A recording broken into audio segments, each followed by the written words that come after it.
here kitty kitty, come on over to my house. Here kitty kitty, here kitty kitty, come on over to my house. Itty bitty kitty, catch me a little bitty mouse. There's a great big shotgun hanging on the wall. There's a great big shotgun hanging on the wall. When you catch that mouse, he'll jump, holler and squall. Now here kitty kitty, here kitty kitty, come on over to my house. Here kitty kitty, here kitty kitty, come on over to my house. Itty bitty kitty, catch me a little bitty mouse. Let's do it.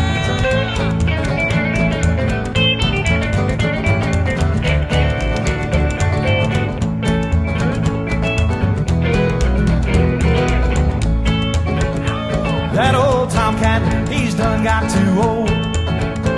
That old tomcat, he's done got too old. He can't catch a mouse, he's done got too slow. Now here kitty kitty, here kitty kitty, come on over to my house. Here kitty kitty, here kitty kitty, come on over to my house. Itty bitty kitty, catch me a little bitty mouse. Oh, send her down.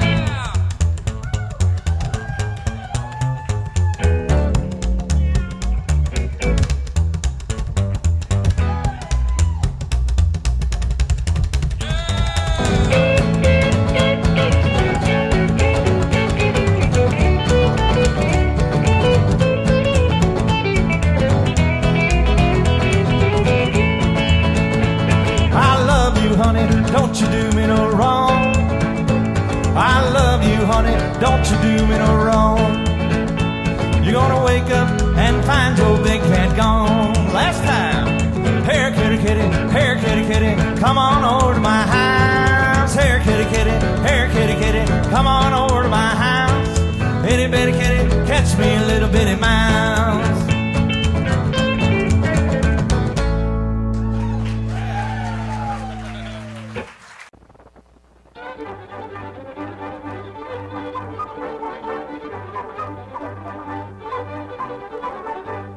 Grab your partner, choose your lady for the square dance.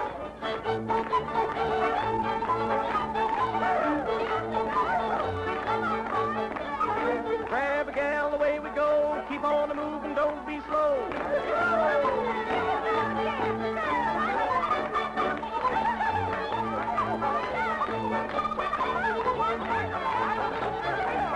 Sashay back and forward now. Ladies curtsy, gentlemen bow.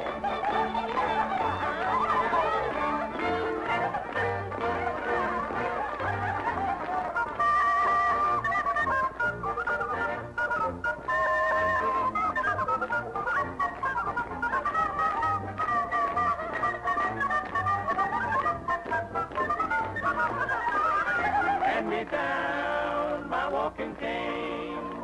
Hand me down my walking cane.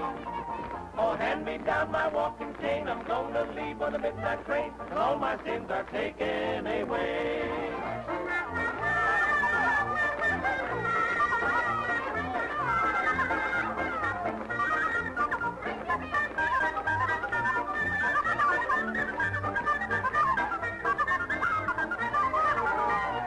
Start parading down the aisle. Greet your lady with a great big smile.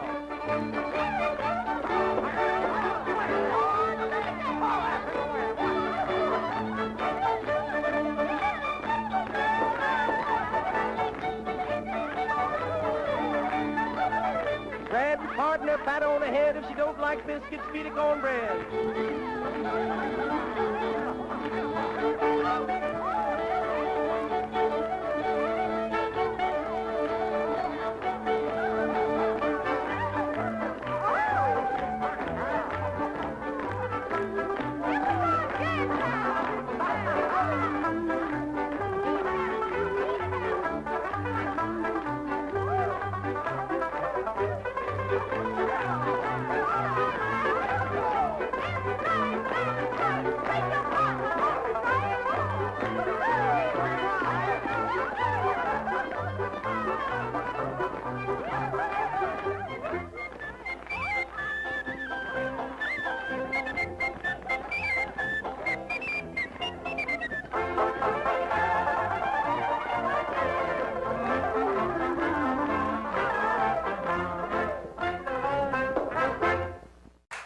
I remember when I first moved out. I moved out to California in January 1991, and I immediately hooked up with Dave Stuckey, who's here tonight, and Charmin Larman, who's here tonight, and all the Big Sandy guys. And anyway, one of the things that Big Sandy and I bonded about when I first moved out here was Skeets McDonald and our love of his hillbilly music. So here we go. You better not go.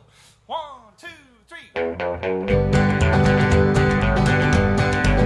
I got to thinking last night about that old hometown of mine, and of the love I left there all alone. So I packed up this morning and I caught myself a train, and now last I'm on my way back home. But the clickety-clack of the wheels on the track say, you better not go, you better not go, you better not be going back. Say, you better not go, you better not go, you better not be going back. Now the train moves along and my nerves are nearly gone, but I know all the tears that I have caused. Is her love still as true, or has she found somebody new? Can I still claim her heart, or have I lost? But the clickety-clack of the wheels on the track say, you better not go, you better not go, you better not be going back. Say, you better not go, you better not go, better not be going back.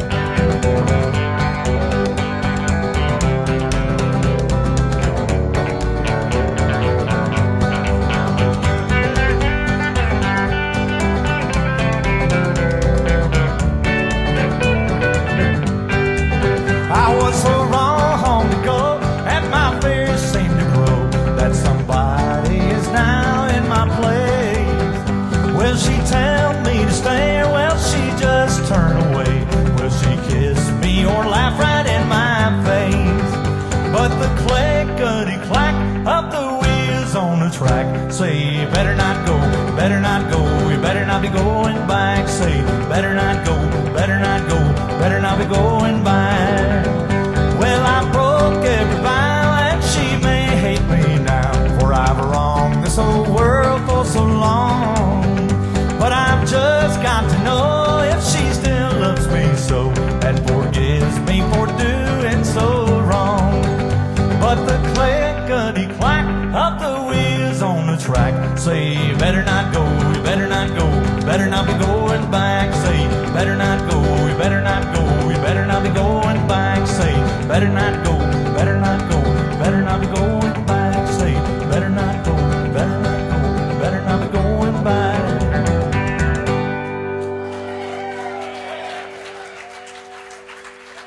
How about a hand for the whippersnappers, y'all? Union, bring on the orchestra here and let's take a little dance.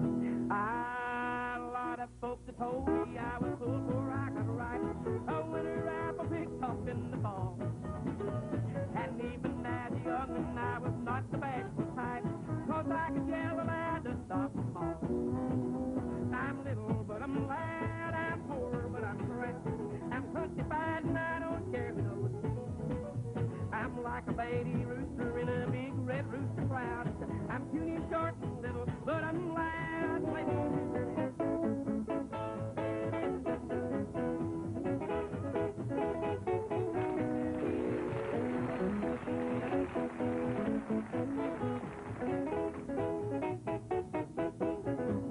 I learned to do my singing walking along behind the plow.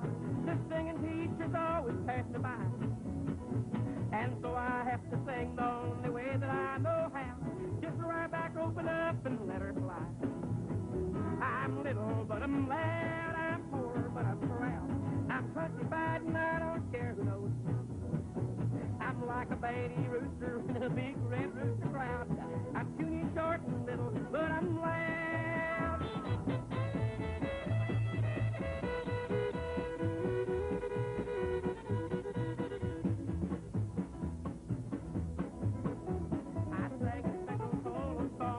One Sunday morning, and I was some embarrassed to my skin.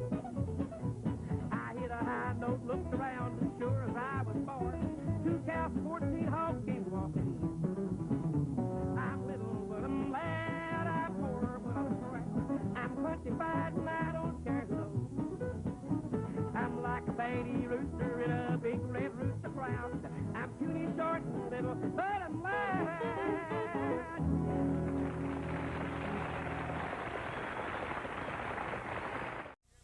Yeah, I can't jump hardly as high, but I can stay up longer. He's a floater. Yeah. One of the finest, ladies and gentlemen, Mr. Bill Carlisle and the Carlisles. Get it.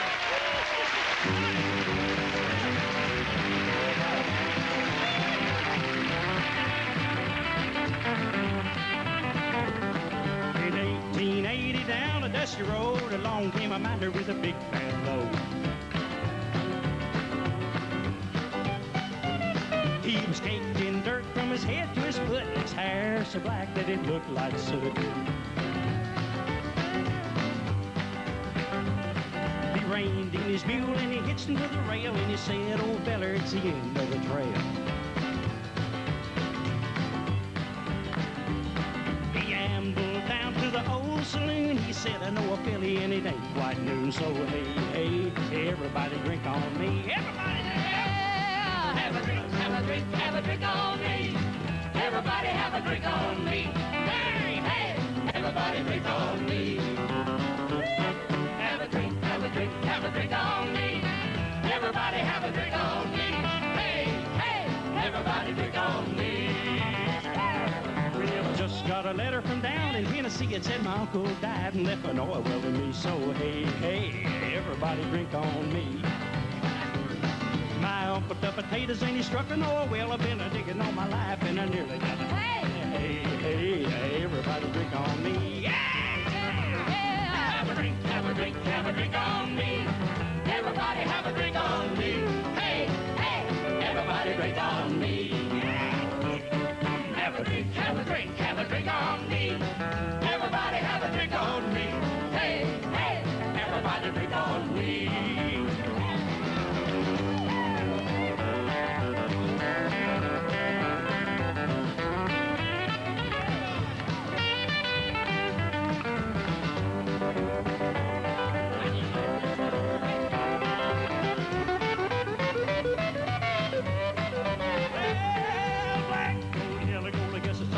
Gonna sink my ship and give up the line again. Hey, hey, everybody drink on me. Sell your shovels and your old Don Johns. You can make a fortune writing navigator songs. Hey, hey, everybody drink on me. Have a drink, have a drink, have a drink on me. Everybody have a drink on me. Hey, hey, everybody drink on me. I get it, have a drink, have a drink, have a drink on me. Everybody have a drink on me. Hey, hey, everybody drink on me.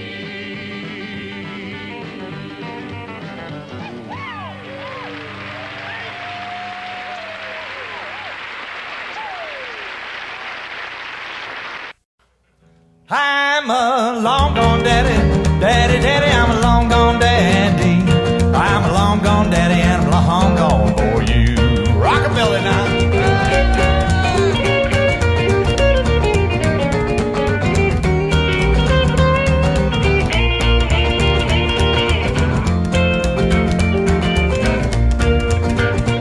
I used to be a happy-go-lucky guy. Never blue, I didn't know how to cry now. Since you left me, I know I'd weep. Cause a ever-loving baby is a doggone sweet. Cause I'm a long-gone daddy. Daddy, daddy, I'm a long-gone daddy. Daddy, daddy, I'm a long-gone daddy. And I'm long gone for you. Well, they used to say that a gal wasn't true.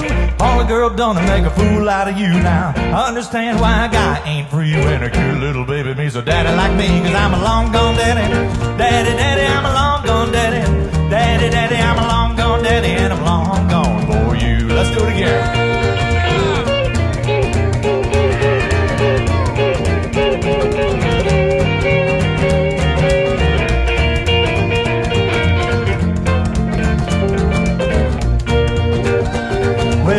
My hand and you held me tight, and then you loved me with all of your might. Well, I looked into your eyes to see, and you look like a real gone baby to me. Cause I'm a long gone daddy. Daddy, daddy, I'm a long gone daddy. Daddy, daddy, I'm a long gone daddy. And I'm long gone for you. But now I used to say that a guy wasn't true. All a girl done to make a fool out of you. Well, since you left me, I know I'd weep. Cause the ever-loving baby is so doggone sweet. Cause I'm a long gone daddy. Daddy, daddy, I'm a long gone daddy. Daddy, daddy, I'm a long gone daddy, and I'm long gone for you.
Howdy and welcome to this week's episode of Eclectic American Roots.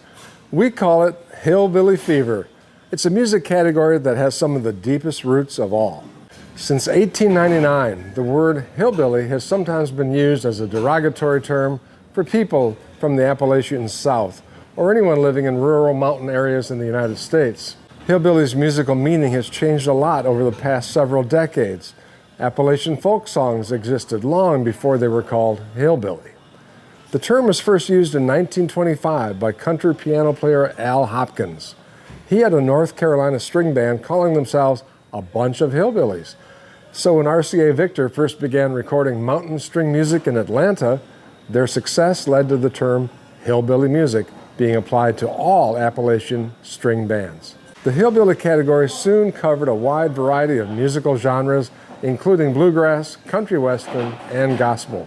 As the hillbilly recording industry took off, artists like the York Brothers titled one of their popular songs Hillbilly Rose, and the Delmore Brothers followed with a song named Hillbilly Boogie. By the late 1940s, when radio stations started to use the label of hillbilly music, some artists were offended by the term, while legendary singer Hank Williams was dubbed the Hillbilly Shakespeare. The term hillbilly persisted until the 1950s, when Elvis Presley was known early in his career as the Hillbilly Cat. Over time, hillbilly became the generic label for what is today known as country music. Let's look at a song that Roy Acuff first made famous that helped launch hillbilly music in mid-century America. It's called Hillbilly Fever. Why, everybody expects some picking and singing. Well, that's what we're going to do for you here tonight. So we'll start off with a little bit of Hillbilly Fever. Take it away. Yeah!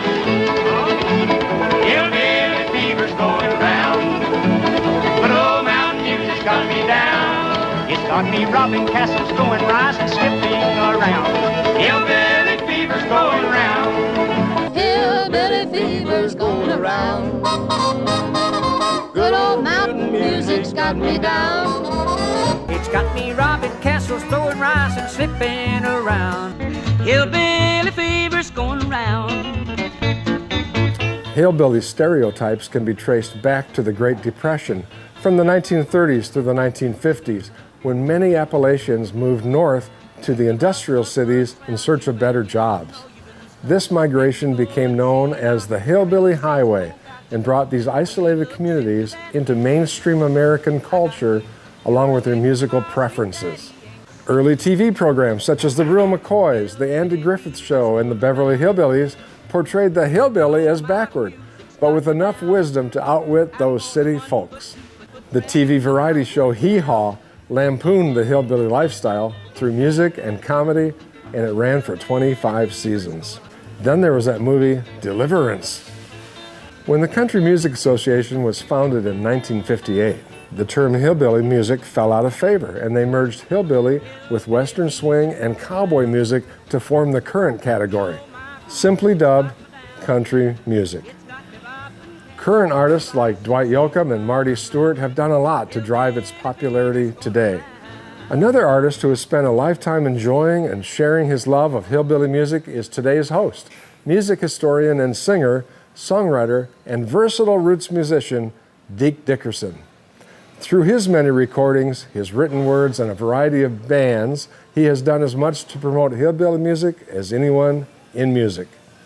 Here's a cut from his new innovative trio that plays plenty of good old hillbilly music, Deke Dickerson and the Whippersnappers, from a recent live show at Campus Jacks in Newport Beach.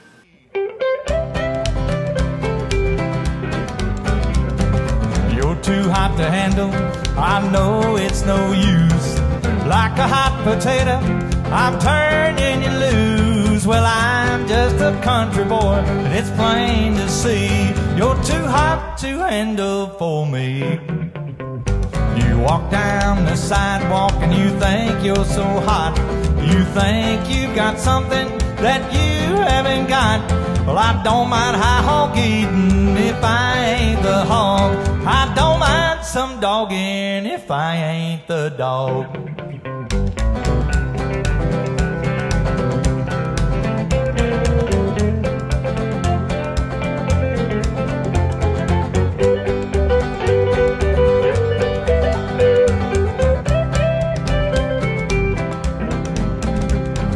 I'm drinking whiskey, you want champagne, then I ain't got the money, and then you complain. While I'm wearing blue jeans, you're wearing mink. You're too hot to handle, I think.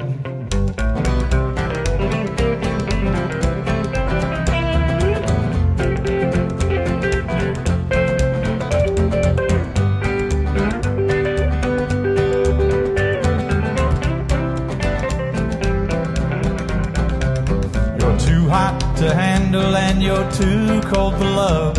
You're too money hungry to be my turtle dove. The high cost of romance is killing me. You're too hot to handle for me.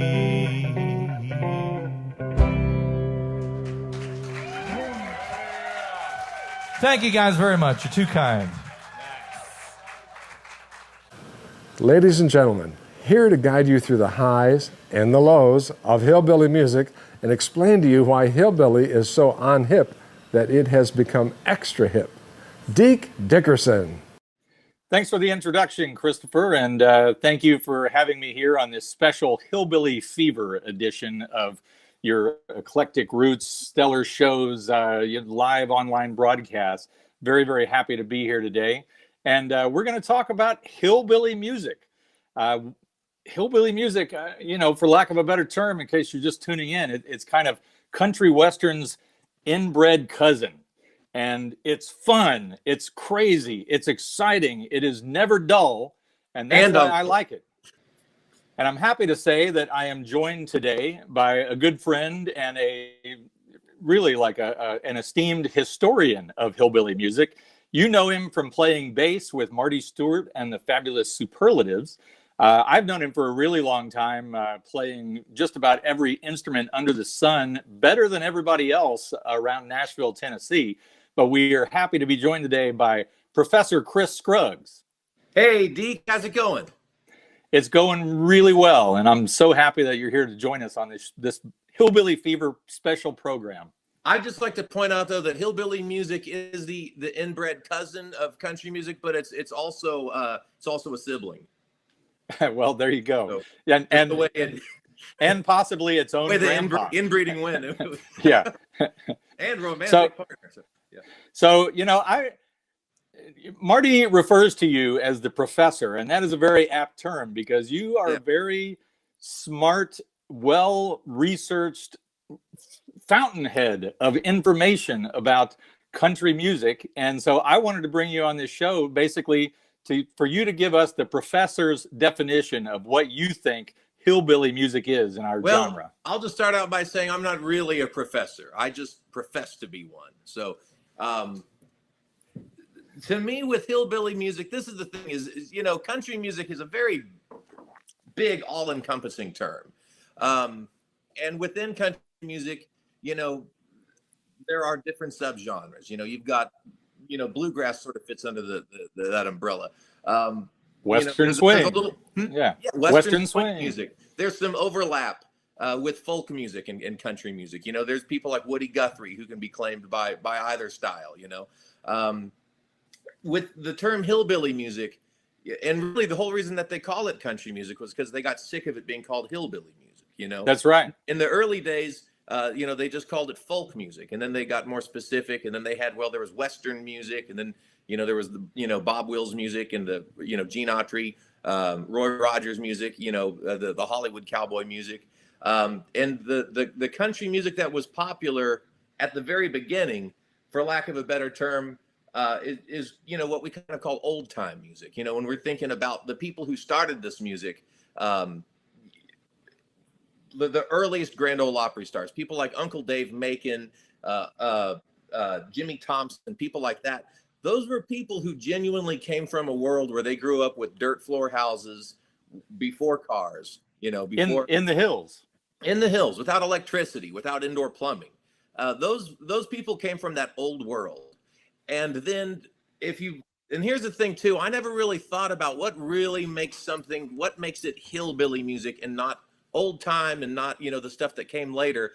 I would say that hillbilly music was sort of the generation past that, the generation after Jimmy Thompson and Uncle Dave Macon and those type of performers. It was the generation of people like Roy Acuff, people like Grandpa Jones, people like the Maddox brothers and Rose, people who came from that old world, but they didn't really grow up in that old world. They grew up, and there's Don Juan himself on your shirt. That's right. I wore my Don Maddox shirt today.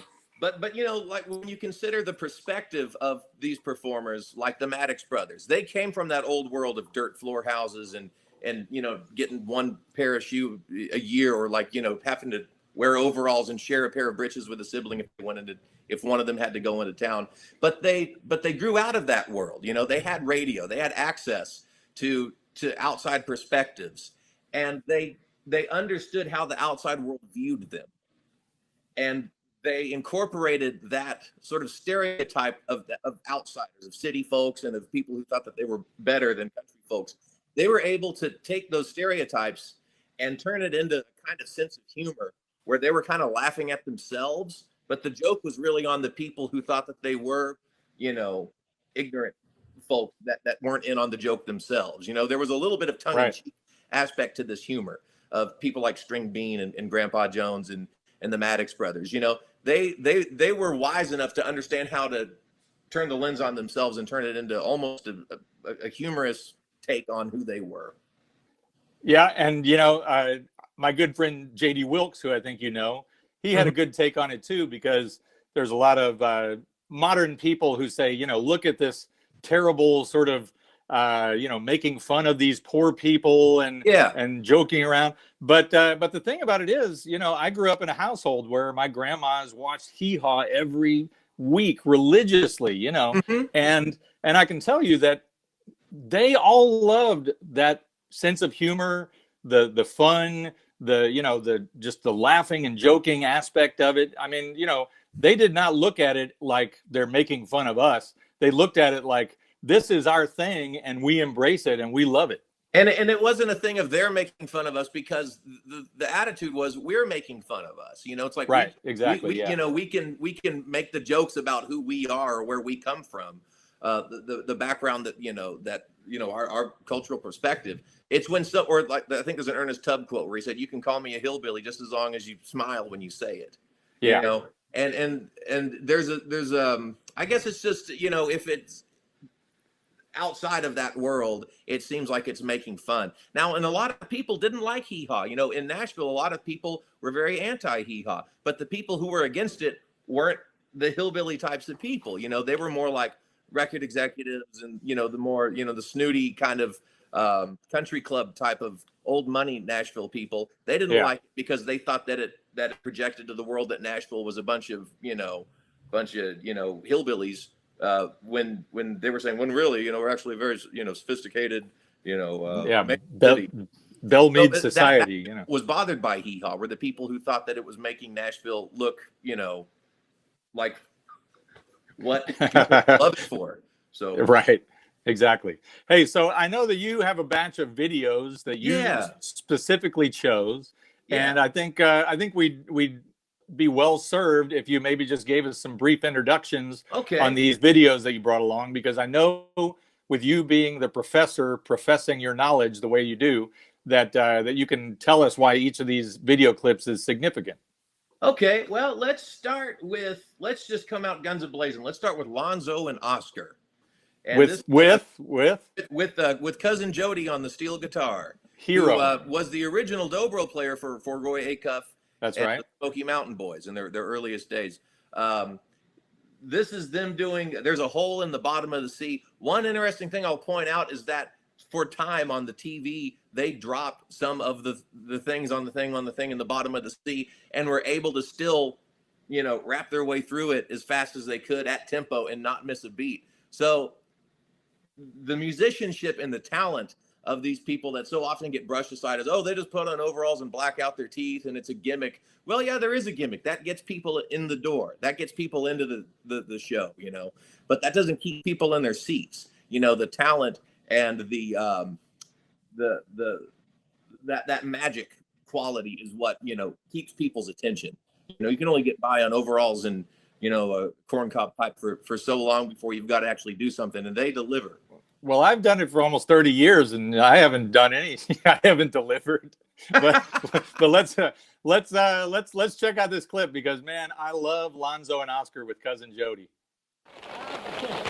We're really glad to be here today. We are. But I got a problem on my hand. A lot of folks wanted us to sing this song, and Oscar can never remember the words. Which one? It's one called "There's a Hole in the Bottom of the Sea." Now, Oscar, I want you to try to remember the words. We ought to sing something else. No, we're going to sing this one, Oscar. Now, you just remember the words. You can't remember them, get Jody to help you. Good. Yeah, I'll help you. Will you help me, cuz? I'll help you take them out. Okay, let's go.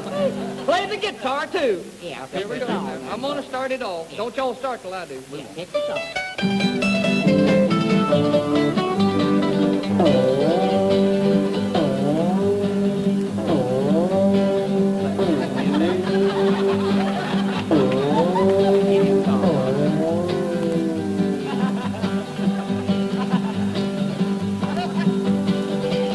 There's a hole in the bottom of the sea. There's a hole in the bottom of the sea. There's a hole, there's a hole, there's a hole in the bottom of the sea.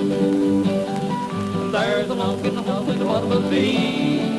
There's a log in the hole in the bottom of the sea. Lady, there's a hole, there's a hole, there's a hole in the bottom of the sea. Not this time, it's not on the log here. There's a knot on the log in the hole in the bottom of the sea. There's a knot on the log in the hole in the bottom of the sea. There's a hole, there's a hole, there's a hole in the bottom of the sea. He's the head of the thing. Ward on the frog is. That's right. There's a wart on frog on a log in the hole in the bottom of the sea. There's a wart on frog on a log in the hole in the bottom of the sea. That hole, that hole, that hole in the bottom of the sea.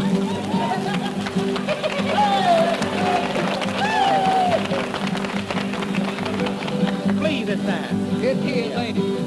And there's a flea on a hound, a wart on a frog on a log in the hole in the bottom of the sea. There's a flea on a hound, a wart on a frog on a log in the hole in the bottom of the sea. That hole, that hole, that hole in the bottom of the sea. It's a kicker, nigga.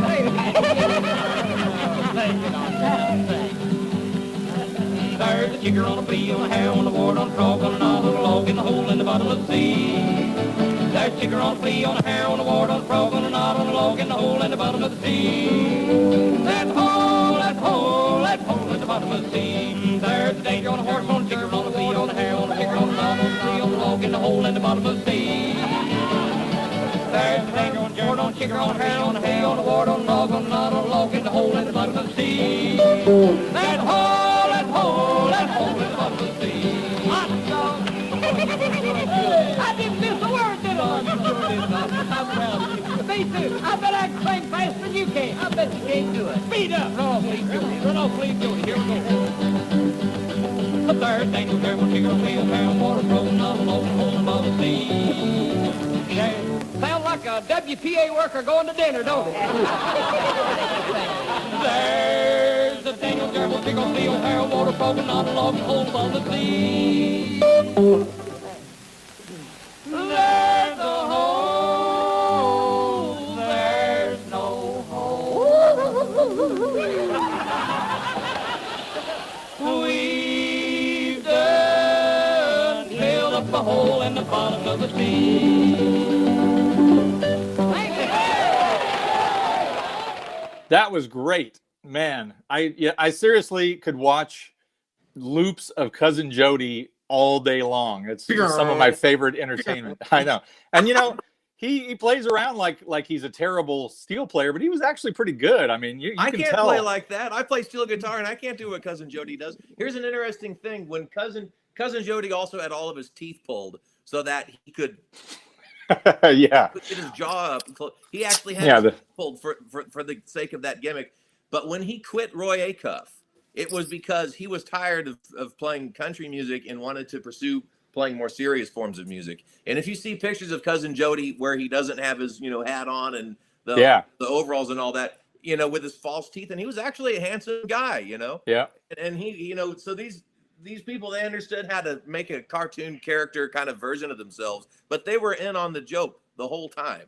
Going back to the earliest days of the Grand Ole Opry too, when they started auditioning groups to come perform on WSM, they would show up. These were people from the country, and they were going into Nashville to be on the radio, in front of an audience. They showed up in suits and ties, and very quickly, the people at WSM said, no, you need to wear overalls, and you need to call your group, like the Possum Hunters or the Skillet Lickers, because that's what people wanted to see. So they were in on it from day one. It was it was almost like vaudeville. Vaudeville was dead by then, but it was like this last standing sort of piece of vaudeville style, stage antics, telling jokes, playing songs, doing gimmicks, Well, and as somebody directed an insult towards the Dave and Deke combo once, they called it a white version of a minstrel show, but it really kind of was. Are you sure that was an insult, Deke? Well, the funny thing is I could tell when they wrote it in the paper that it was supposed to be this deep cutting insult. Yeah. And I'm like, yeah, pretty much. So what do you got next? Although I will say, weren't all minstrel shows white versions of minstrel shows? Well, yeah, good point. Moving on. Speaking of people who dressed up and put on makeup when they performed, Grandpa Jones. Oh, I love this clip so much. Let's talk about somebody who started out his career as a young man and said, I'm gonna put on this fake mustache. I think it started as fake, and a bunch of makeup to look like I'm an old man when he was in his 20s, Yeah. And then he was able to just grow into that character by the hee-haw years, he had become that person. Yeah. And most people think of him as actually being that old man, being, that old man, Grandpa Jones. But in this clip, this is from earlier in his career. This is from in the 1950s when he's still doing up a bunch of makeup to sort of present himself as this older person. When he was a young man at the time. He would have been in his late 30s here, I would guess. Yeah, he could have been a grandpa, or at least his own grandpa. But he's going to have, in this clip, he's going to have his wife, Ramona Jones, on rhythm guitar, who was also a fine country fiddler. And he's going to have Ernie Newton on bass. I keep saying serious music, but people who are trained musicians, jazz musicians, a lot of this music, people think, that's just some hillbilly who learned how to play out in the sticks, in the shed behind, the log they slept under. But that's not true. These people were hip. These people, were sophisticated musicians, but they knew how to play to a certain style that, came off sounding a lot more simple than it actually was.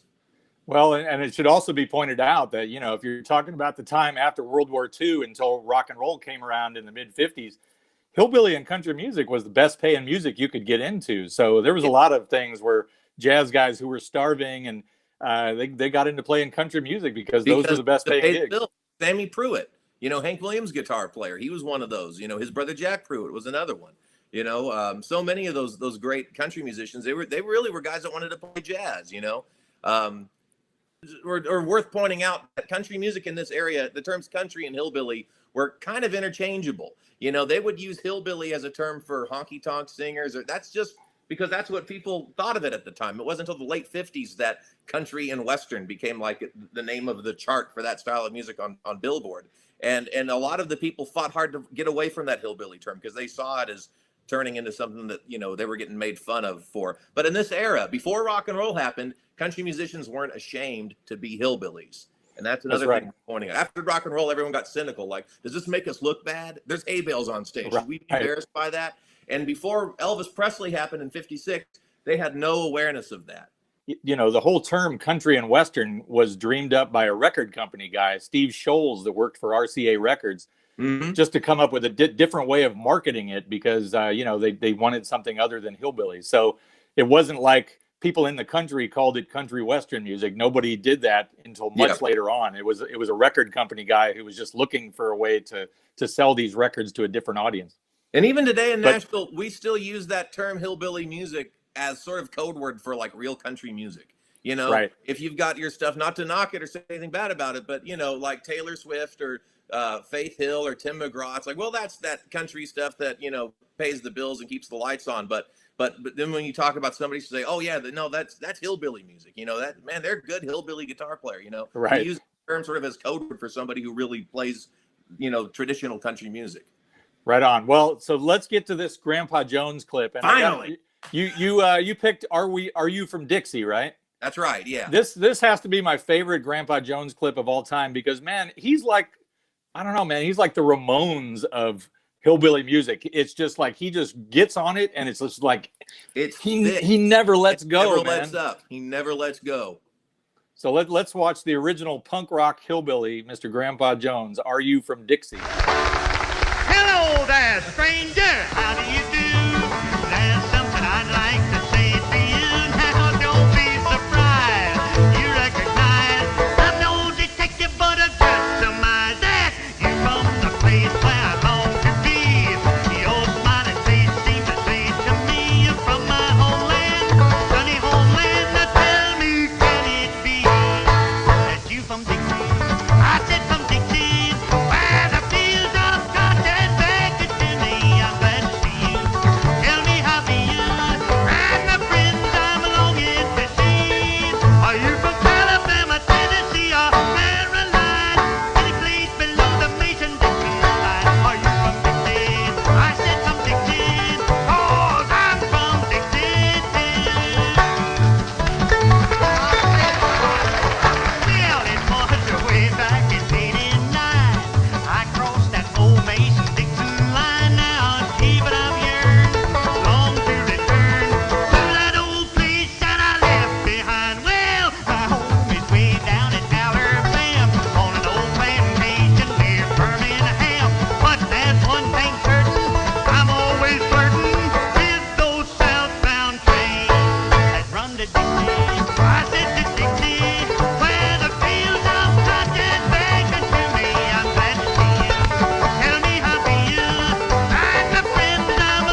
Man, I know I just said this about the clip with Cousin Jody in it, but I literally could watch Grandpa Jones do that song on an endless loop. I love it so much.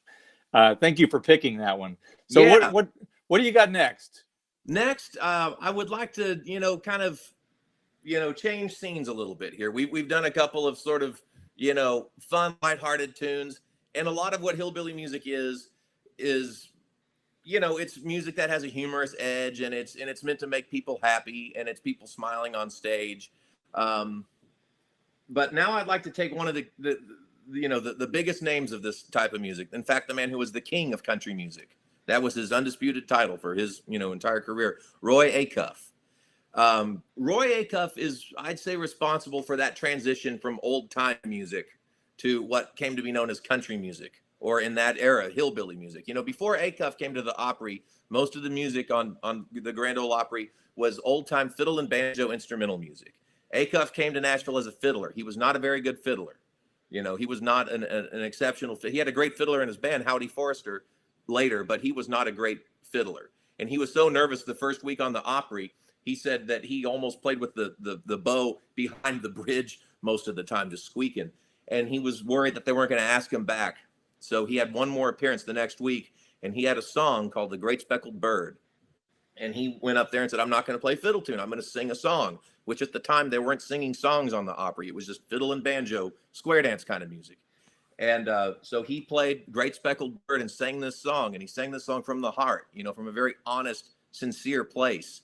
And they got more fan mail for that than any other artist who'd ever been on the Grand Ole Opry before. And then they asked him back, and then he became a member of the Grand Ole Opry, and then became the king of the Grand Ole Opry and the king of country music. And I picked this song to just spotlight the sort of solemn, serious side of this culture, of these people. They could get on stage and they could laugh and cut up and make corny jokes. But at the end of the day, these were real people, and these were people who came from a hard world. These are people who grew up on farms. These are people who had seen death. They probably had siblings who didn't make it to adulthood. They had seen, the harsh reality of life, and they had a very serious side to their heart. And they would usually express that in concert when they would take off their hats and gather around the microphone for a sacred song or a hymn or a song of inspiration and faith. And so this is from, I believe, 1956. NBC broadcast Grand Ole Opry show with Roy Acuff and the Smoky Mountain Boys off screen performing The Great Speckled Bird.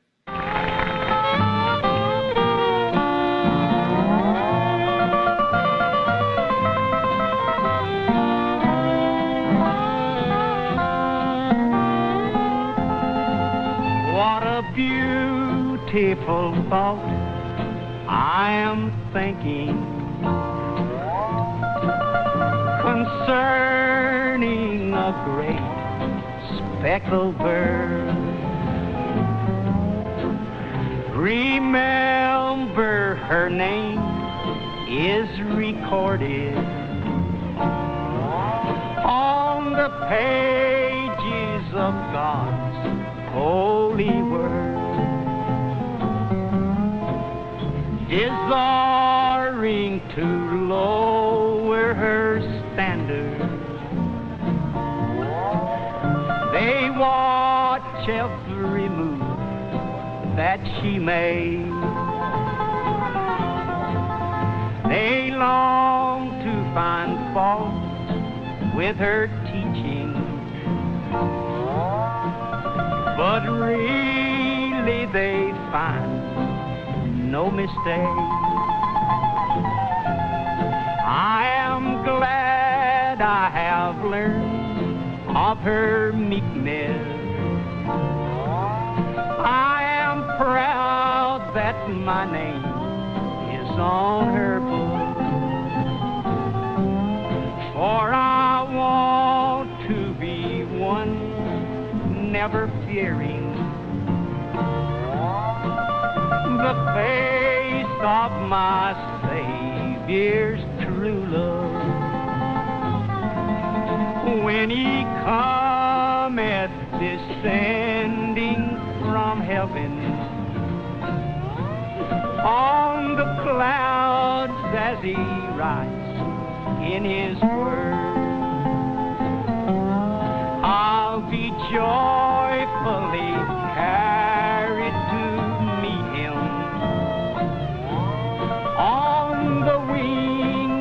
that great speckled bird. All right. Roy Acuff, the great speckled bird. Now, what else did you bring in, Chris? The last thing, I'd like to close out with something that sort of highlights the sort of overlap between different styles of country music. You know, it sort of tickled my brain when you asked me to be on this to describe what makes hillbilly music separate from other types of country music. Because like I said, sometimes we use that term interchangeably with like traditional country music, you know. But the more I thought about it, the more I thought the one thing that makes hillbilly music stand out is that it's always artists with a sense of humor. Like you mentioned Jimmy Dickens a minute ago. I'd consider him to be a hillbilly singer, you know. I wouldn't consider somebody as stoic and serious and straight-faced as Bill Monroe to be a hillbilly singer. You know, even though his music probably resonated more with the old hillbilly world, you know, the old way, and by hillbillies I mean people in the hills, than Dickens' electric country music with drums was. But, you know, Jimmy Dickens had a sense of humor that was, he might have been under 5 feet tall, but his sense of humor was a mile wide. And people like the Maddox brothers and Rose, it's a shame that there's not a good clip of them in their heyday that we could have picked for the show today, because, you know, they were, you know, as they were billed the most colorful hillbilly band in America, but they were also a honky-tonk band, you know, and they all, you know, they inspired the sort of overlap between country and rhythm and blues that led to be rock and roll later on. And if I might interrupt you, you know, like you were saying earlier, when you were talking about Roy Acuff not being a great fiddler, but bringing the show, the Maddox brothers and Rose, their whole deal was that they were not good musicians at all, but they learned how to entertain the crowds, and they knew what, especially people on the West Coast wanted in those post-war years. So that sense of humor is what, you know, I think sets apart hillbilly music. It's people who knew how to sort of laugh at themselves and be lighthearted. And I can think of no greater country artist as far as outside of, you know, the very strict definitions of what we're talking about. I mean, he's the biggest name in country music and he always will be, Hank Williams. But Hank Williams had that smirk, and he had that little, you know, tongue-in-cheek sense of humor about himself and the culture that he came from. There was a playfulness to it, and all the, you know, down to, you know, the nudie suits, you know, and the way he would kind of, you know, had this aw shucks attitude when he was not from the country. You know, he grew up in town. His mother ran a boarding house. He didn't grow up picking cotton, and he couldn't have anyways. He was, you know, too frail and too sick. But he came out of that world, and so he understood, you know, that overlap between the growing up in the sticks and the way that people in town kind of looked down on country folks, and he was in on that joke himself, and he played it up. He called it hillbilly music. He was, you know, called the hillbilly Shakespeare. And the song I decided that we should close out with is one that has that playful country sense of humor. It's got that Hank Williams kind of, you know, silliness to it, and it's just one of the great songs and one of his only 2 television performances that we have. And it's Hank Williams and his Drifting Cowboys with Grady Martin on fiddle, I'll point out, and Billy Burkhardt guitar, Don Helms on steel, doing "Hey, good looking, what you got cooking? How's about a cooking something up with me?" Great clip. June, honey, I got a song I wrote just especially for you. I want to sing for just for you. What is it? It's called "Hey, Good Looking." Oh.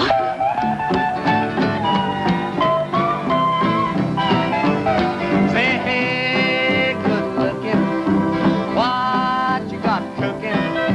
How's about cooking something up with me? Say, hey, sweet baby, don't you think maybe we could find us a brand new recipe? I got a hot rod Ford and a $2 bill, and I know a spot right over the hill. There's soda pop and the dancing's free. So if you want to have fun, come along with me. Say, hey, good looking, what you got cooking? How's about cooking something up with me?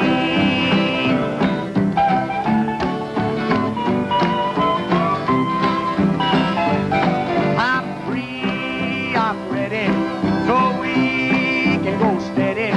So how's about saving all your time from me? Ain't no more looking, I know I've been cooking. So how's about keeping steady company. I'm gonna jump my date book over the fence and buy me one for 5 or 10 cents. I'll keep it till it's covered with age, 'cause I'm writing your name down on every page. Say, hey, good looking, what you got cooking? How's about cooking something up for me? All right, man. That is so good. I could watch. I'll say this about all your clips. I could watch them all day long because they're so good. You probably do. Well, all right, busted. This is all we. Let's be honest. This is all we do all day long. The reason why we brought you on this show is because you're the professor. You have all this kind of arranged very neatly in your mind, but you're the professor, and we're very happy that you came on this show. And do you have any closing thoughts about, hillbilly music, like its lasting legacy? Who's doing it today? I'll say this much. Marty Stewart and the Fabulous Superlatives and some of your offshoot things like the Tennessee Mafia Jug Band, Leroy Troy, the way you guys backed up people like Don Maddox. And I mean, you guys have done more to keep hillbilly music going than anybody else. Well, thank you. Well, we love it, and that's, even with it being this modern day and age, that's still kind of the world that we came up in, is in this world of country music. We got to be around a lot of those old timers and a lot of those people who played hillbilly music. Maybe later in life, they didn't like that term anymore. But when you look back at it, you look at the music that was called hillbilly music, and you look at the music now that doesn't like to be called hillbilly music. And the music of that hillbilly era, man, I'd much rather listen to a lot of that stuff than a lot of the stuff on the radio today. It's fun. It's joyous music. And I think that's why it stands the test of time. It makes people smile. It helps you forget about your worries, and those people came out of a world with a whole lot of worry and a whole lot of pain, but they found a way to smile and make other people smile too. And I think that's why it speaks today. And that's why it's going to speak in the future, is because it's music that makes people happy. It doesn't take itself too seriously, but there's no laughing matter about it. Well, and on that note, I see a lot of young kids get turned on by it because unlike, the stuff that's on the charts or whatever that is created on a computer and edited to be absolutely perfect, these hillbilly guys, they just grab a guitar, grab a bass, grab a banjo, whatever, and they just go for it. There's tons of mistakes. It doesn't really matter because what's really important is the feeling, the show, the energy. I think that there's a rebellion, too, against cool culture. I think hillbilly music kind of died after rock and roll came in the late 50s, and everybody wanted to be cool. Nobody wanted to be laughed at. Everyone wanted to be serious on stage. And now I think that you've got a few generations of younger people whose parents were rock and roll people. Their parents can say, yeah, man, I saw the Stones in, 72, or I saw the Beatles in 64, I saw, Jimi Hendrix X amount of times. And, there's this inert thing where you want to rebel against the previous generation. And when the older people are so cool and we're a part of cool culture, I think young people kind of want to say, you know what? I want to embrace something that's completely void of any cool factor or sex appeal. I want to listen to Alonzo and Oscar 78. Well, because it makes people who want to be cool uncomfortable. And I will say that, my parents were from Floyd County, Virginia. They were real hillbillies, but they left there. They went to Missouri. My mom became a college professor. And I'm not a young person, but I will share my story that when I was 16, 17 years old, I was in my room and I was playing a Homer and Jethro record on my little portable record player. And my mom barged in the door and she goes, "What are you listening to?" And I said, "Homer and Jethro." And she had this totally crestfallen look on her face. And she goes, "That's why we moved out of the mountains, was to get away from Homer and Jethro." I'm like, "Sorry, Mom, I like it." And here I am. I still like it. It may be silly, but ain't it fun? Exactly. Well, thanks so much for being here on our Hillbilly Fever broadcast today, Thanks Chris. For having And you got it. And I know that everything is weird and shut down, but you're doing a ton of Facebook Live events. I know that I've tuned into several of those, and you're working a bunch in the studio with people. I've been doing a lot of session work. Yeah, I did a record for a guy last month where I played every instrument on it, just emailed it to him, and I've been doing a lot of that. I've been getting to teach steel guitar lessons, which I've always wanted to do and never had the time for. I just honestly did not have the time for it. And now I do. So I've been able to, because I play in the old style without pedals, and I've been able to sort of, spread some of that information and help keep that tradition alive. So yeah, I've been finding ways to keep busy this year, and it was a little stressful at first, but I feel like I've settled into a groove now. Well, cool. And of course, we look forward to seeing Marty and the Fabulous Superlatives back in action. But we hope so later. If people out there really want to see some incredible country music from one of the greatest performers today, you should really check out Chris's Facebook page and tune into his Facebook Live thing.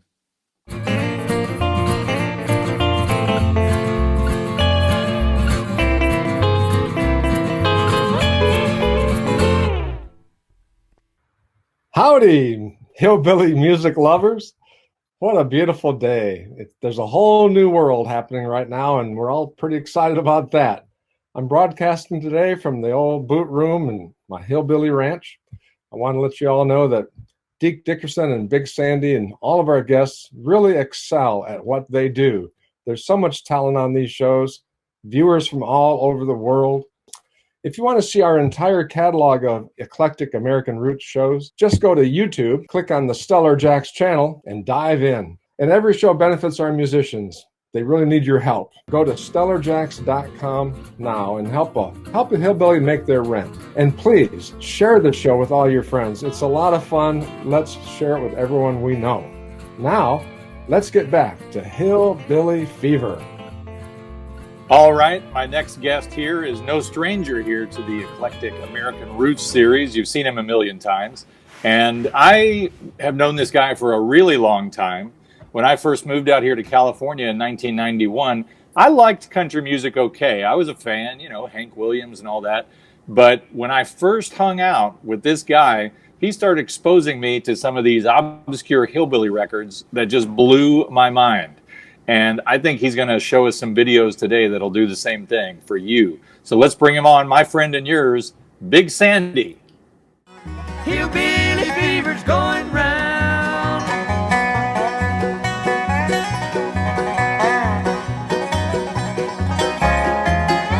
Hey, Big, hello and howdy. On a beautiful Sunday afternoon, Big Sandy here. I hope you're ready to have a good time. I am. Like you heard at the top of the show, Hillbilly Fever is going around. It's going to go around again right now, this time by a Tennessee boy named Kenny Roberts, appearing here on the Old American Barn Dance out of Chicago, along with a certain Mr. David Aikman, also known as String Bean. We love you, String. Hillbilly Fever. Here we go with a little number I recorded some time back called Hillbilly Fever. When you walk up to a jukebox and you slip your nickel in, you can bet your bottom dollar when the record starts to spin, you'll hear a fiddle and a guitar with a honky-tonky sound. It's a hillbilly fever that's spreading all around. Hillbilly fever's going round. Good old mountain music's got me down. I've been robbing castles, throwing rice, and slipping around. Hillbilly fever's going around. Here's a special verse for you, Sandy. When the love bug buzzes round you and you don't know you've been stung, then you go and see a doctor and he says poke out your tongue. But when he looks into that canyon, tells you, brother, I've got news. You're the victim of sweet daddy, you've got the lovesick blues. Oh, hillbilly fever's going round. Good old mountain music's got me down. I spent a Sunday down in Tennessee and here's what I found. Hillbilly fever's going around. Here's one where you can all pat your hands now. All of this is special for all three of you.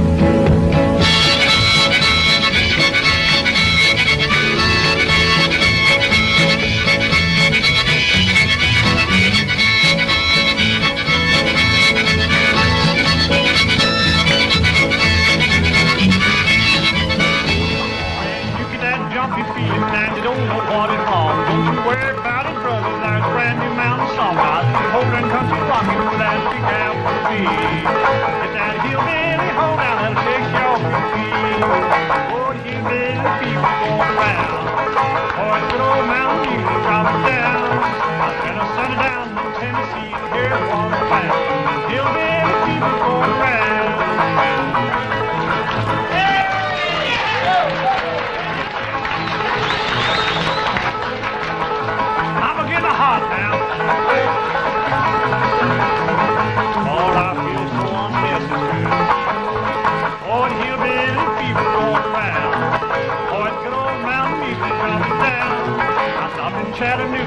shining, I hear the sound.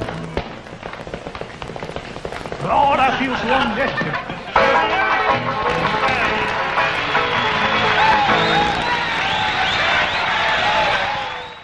All right, we'll go right into the hillbilly number. Well, I'm feeling kind of crazy, feeling kind of wild. Gonna see my baby, she's my honey child. Skinny as a beanpole and ugly as can be. But when it comes to loving, boy, she's good enough for me. Cause I'm so easy to please. Yeah, I'm easy to please.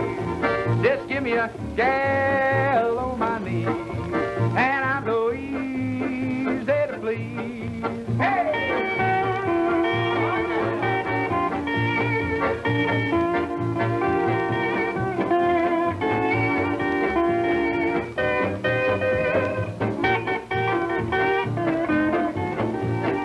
Every time I kiss her, my poor heart goes bump. Let me tell you, mister, she can make it jump. Now her hair is kind of brittle, and her nose is out of place, but she ain't so bad to look at if you can't see her face, cause I'm so easy to please. Yeah, I'm easy to please. Give me a gal on my knee, cause I'm so easy to please. All right, yes, sir. How about that? A true American original, Jimmy Dean. That Jimmy Dean, yeah, the sausage guy. He started out in the country western hillbilly field, ended up becoming sort of a pop icon, and he helped out so many other hillbilly and country western artists along the way. Jimmy Dean. And now, how about one of my favorites, Marvin Rainwater, native of Wichita, Kansas, a guy who he carved out a Native American persona for himself. Along the way, he recorded some fantastic hillbilly country and wacky rockabilly. This song, He's Gotta Go Get His Baby. Here is Marvin Rainwater. Well, when I woke up this fine bright morning, it didn't look right to me. It seemed like something was awful wrong, and I wondered what it could do. I've been thinking about it all day long, trying to figure out what was wrong. Well, the answer just now comes to me, my darling baby's gone. Oh, I gotta go get my baby, wherever she may be. I gotta go get my baby and bring her home with me.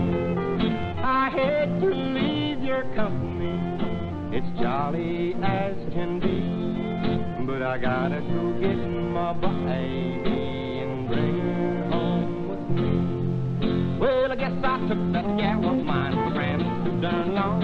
She must have got tired of waiting around and thought she didn't belong. But Lord knows I love that gal more than I've ever shown. I'm gonna bring my little baby back and place her on my throne.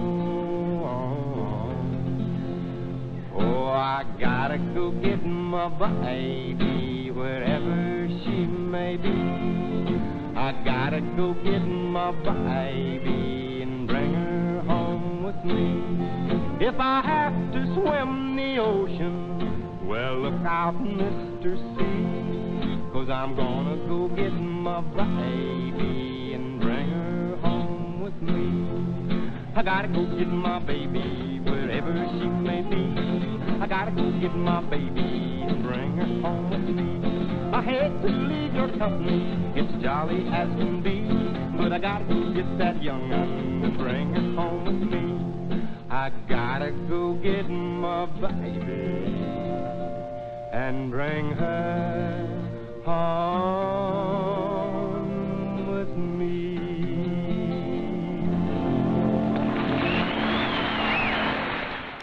Marvin Rainwater, he's gotta go get his baby. A song that was on the Hillbilly Hit Parade for many, many weeks. I'll be back in a flash with some more hillbilly favorites. Yahoo! All right, so Chris Burkhardt asked me to pick out some new artists that are still playing hillbilly music, keeping the torch alive. And I have picked out a couple of my favorites and then one choice from Dave and Deke combo. We are going to start with some new clips.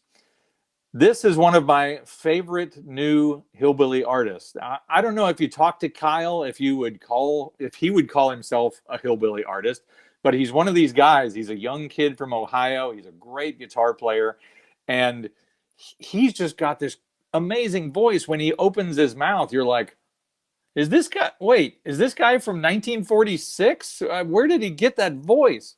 Okay, so we've got Kyle Eldridge performing New Moon Over My Shoulder. Let's watch it.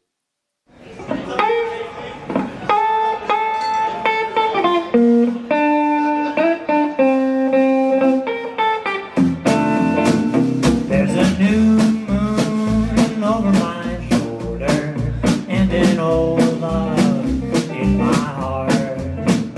I remember now that I'm older what you told me the day we had the part. You promised with the new moon you'd be coming back to me, but many moons have passed and I'm waiting patiently. There's a new moon over my shoulder and an old love in my heart.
All right, so another one of my current favorites that are performing hillbilly music. They are very much associated with the Marty Stewart empire because they were regulars on the Marty Stewart television show, which ran for 6 or 7 seasons, I think, and broadcast all over America and turned on a lot of people to traditional country music.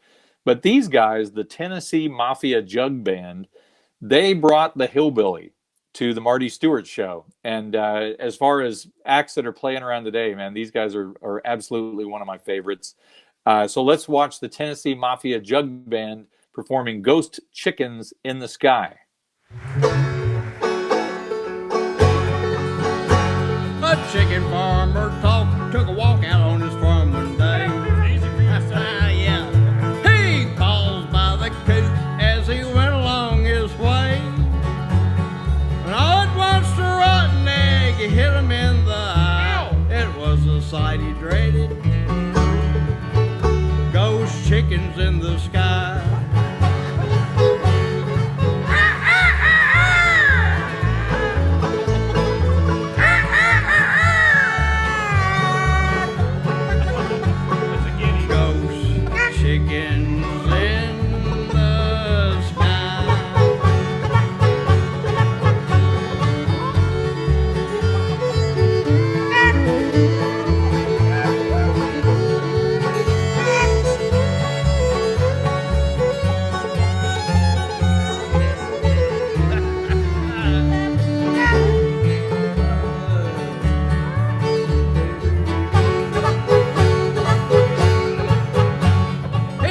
Chicken farmer since he was 34, working for the colonel 30 years or more, killing all them chickens and sending them to fry, and now they want revenge. Ghost chickens in the sky.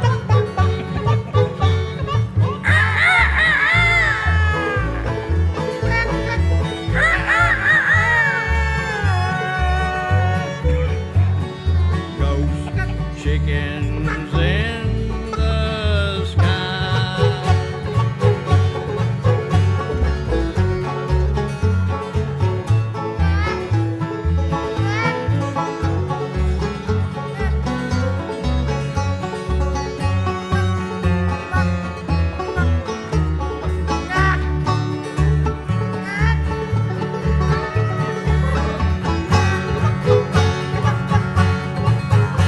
Their beaks were black and shiny and their eyes were blazing red.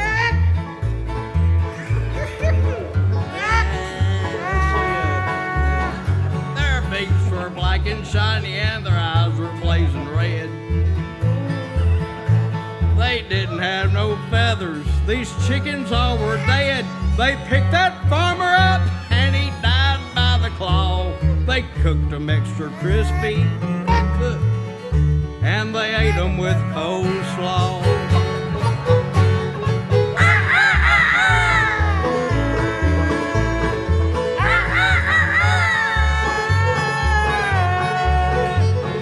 Ghost chickens in the sky.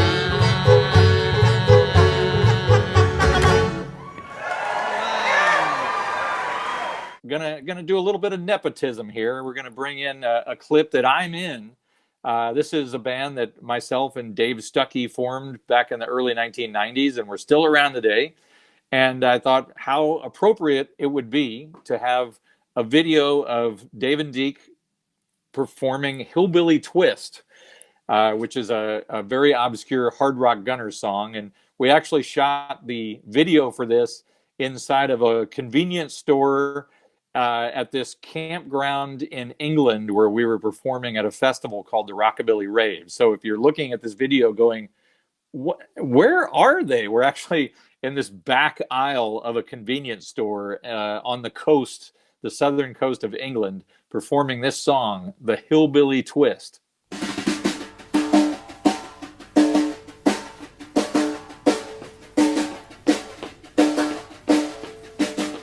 One, two, 1, 2, 3, 4.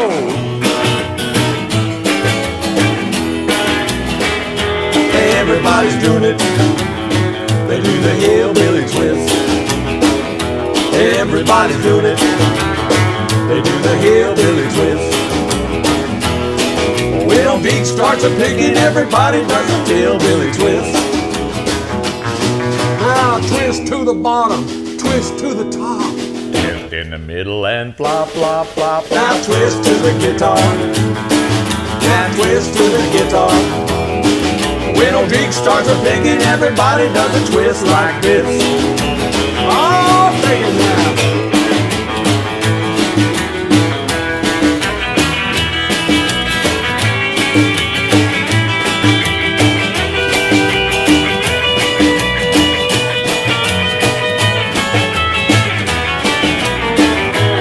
Everybody's doing it. They do the hillbilly twist. Everybody's doing it. They do the hillbilly twist. When everybody starts to even, everybody does the hillbilly twist. Now twist to the left, twist to the right.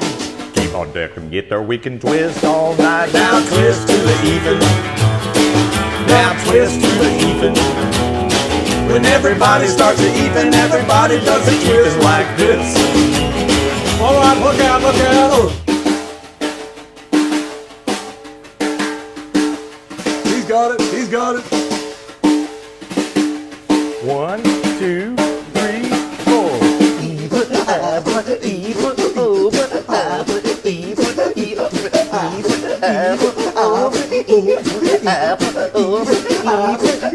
Everybody's doing it. They do the hillbilly twist. Everybody's doing it.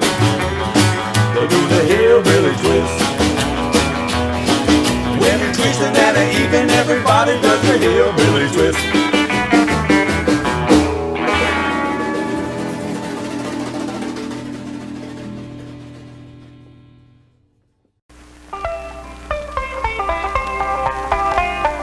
Boys and girls, on our pro football team, we train on hillbilly bread. Granny's old-fashioned hillbilly bread mix is good tasting and nourishing too. It makes wonderful toast.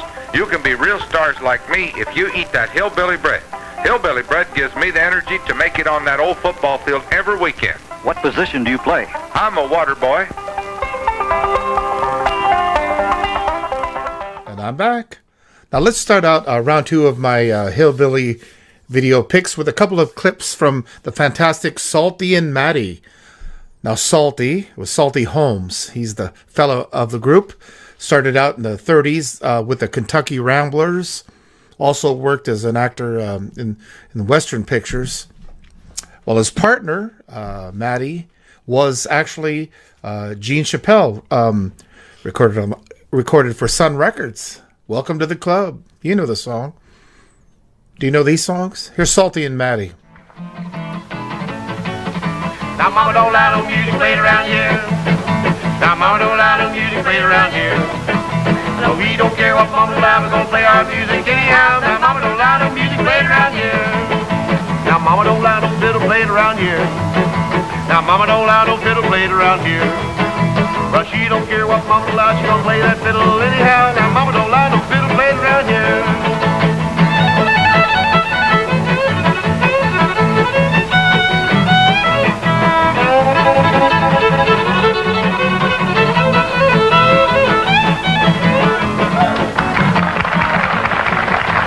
Mama don't allow no banjo played around here. Now mama don't allow no banjo played around here. But she don't care what mama allows, she gonna play that banjo anyhow. Now mama don't allow no banjo played around here.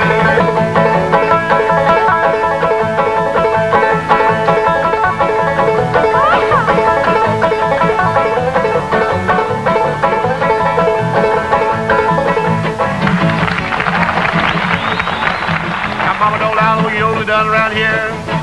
Now mama don't allow no yodeling done around here. But she don't care what mama allows, she's gonna yodel anyhow. Now mama don't allow no yodeling done around here.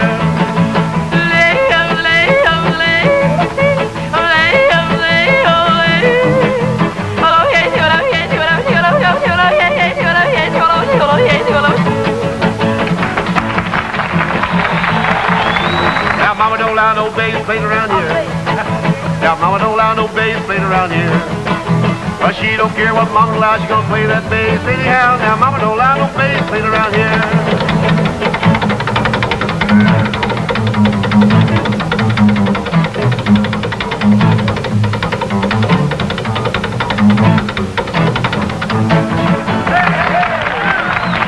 Mama don't allow no guitar played around here.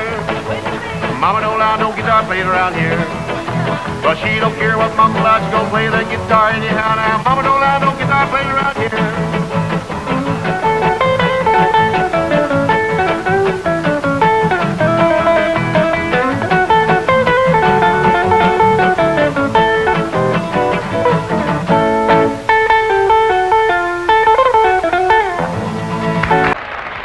Well, I have a little song here I kind of wrote up special for the kids. Around Halloween night, it'd be a good time to do this number. It's called The Ghost Song.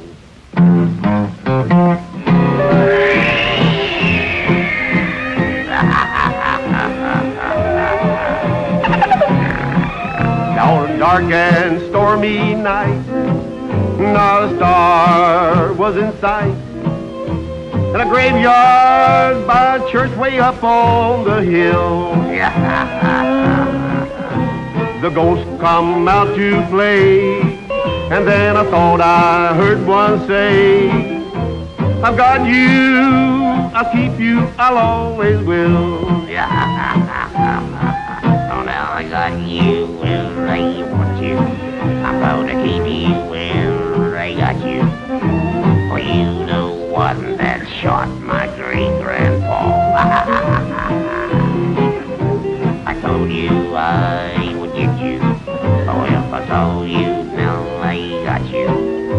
For you the one that stole my great-grandma. Now on that very same night, now that old tomcat started a fight. And this is the way it all did sound to me.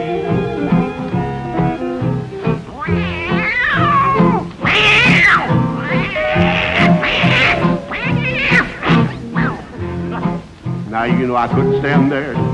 I didn't like them cats, you should know that. They didn't like them ghosts either, so I looked down at my feet. I said, feet, now come on, do your duty, carry me home. But that old ghost looked up to me and said, well, now we got you where I want you. I'm gonna keep you where I got you. For you're the one that shot my great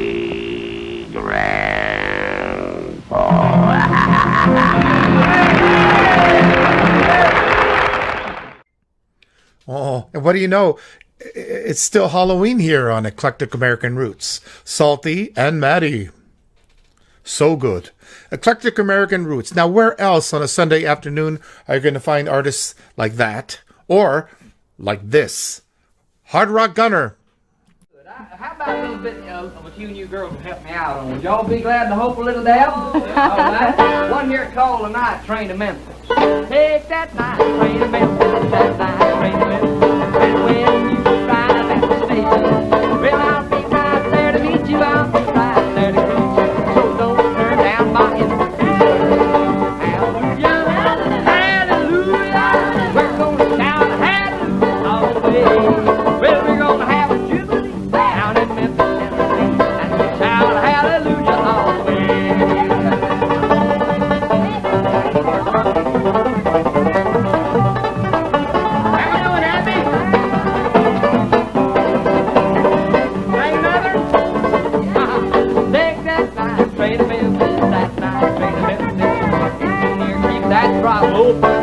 Take that 357, you look right about 11. I'll be with my gal. Hallelujah, hallelujah, we're gonna shout hallelujah all the way. Well, we're gonna have a trip down in Memphis, and we'll shout hallelujah all the way.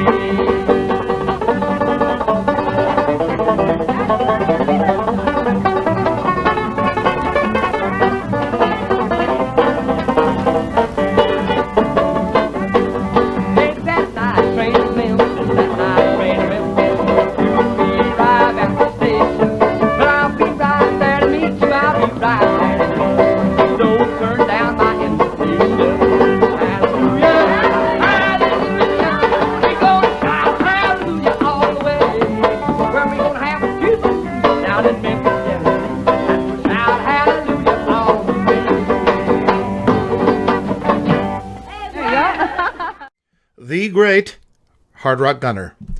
Now, back in the 90s, a good bunch of us got to hang out with Hard Rock. I was waiting in line to have him sign one of his records for me.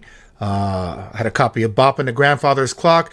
Mr. Gunner, will you please sign this for me? I had a silver ink pen. He put it to the record label, started to write his name, and the ink just like spilled out all over the label. Did it ruin the record? Well, maybe. To me, I'll cherish it forever. Hard Rock Gunner, we miss you, buddy. I'll be back in a little bit.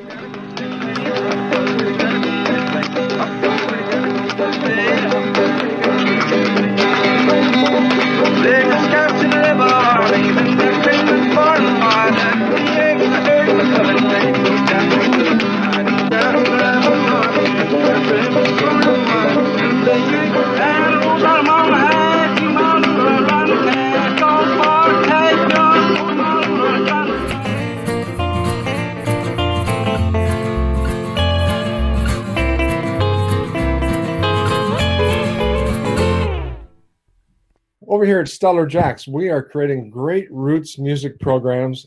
We call them Eclectic American Roots. We're so happy that you're part of this. It's really sweeping the nation, just like Hillbilly Fever. And every show we do benefits our musicians who really need your help. And if you don't donate right now, we're going to send Deke and the Whippersnappers to your house personally to make sure you do. So go to StellarJAX.com right now and make a donation. Next up, Dave Stuckey. All right, my next guest here today, I'm very, very happy to have this guy on the show. He's no stranger to this series of shows. My sometime musical partner, longtime associate, Pappy Dave Stuckey. Howdy. Glad to have you on. I couldn't imagine having a special hillbilly version of the show that I hosted without asking you to be a part of it. And I appreciate that when the word hillbilly comes up, as with me, when your name comes up, when my name comes up, as long as it's associated with hillbilly, then I'm good. Exactly. And we're both transplants out here on the West Coast, and we have been waving this hillbilly flag for a long time. I mean, the Dave and Deke combo, our hillbilly band, started in 1991. We still perform occasionally, and that's a long time to be waving a hillbilly flag in Southern California. And, for a while we were getting a lot of blank stares. Oh, man. And you know what? It was not until Big Sandy added a steel guitar did people start to see a little bit accept that, the countryside, or the side of rockabilly that we were trying to go for. It was a little bit of a haul for a while there. Well, and our previous guest, Chris Scruggs, he was talking about part of the appeal of hillbilly music to some people is that it doesn't have a cool factor, like he was talking about in the rock and roll late 50s era, then all of a sudden everything had to be cool.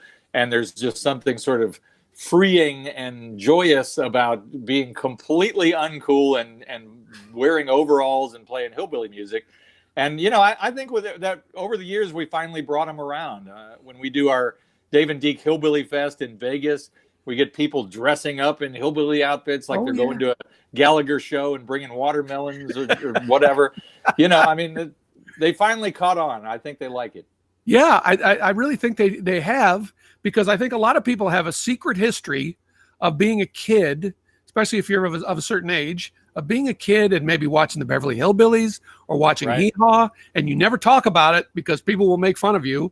But then to see a kind of an event like that sort of celebrates the fun of all that, people, they love it in that theater, man.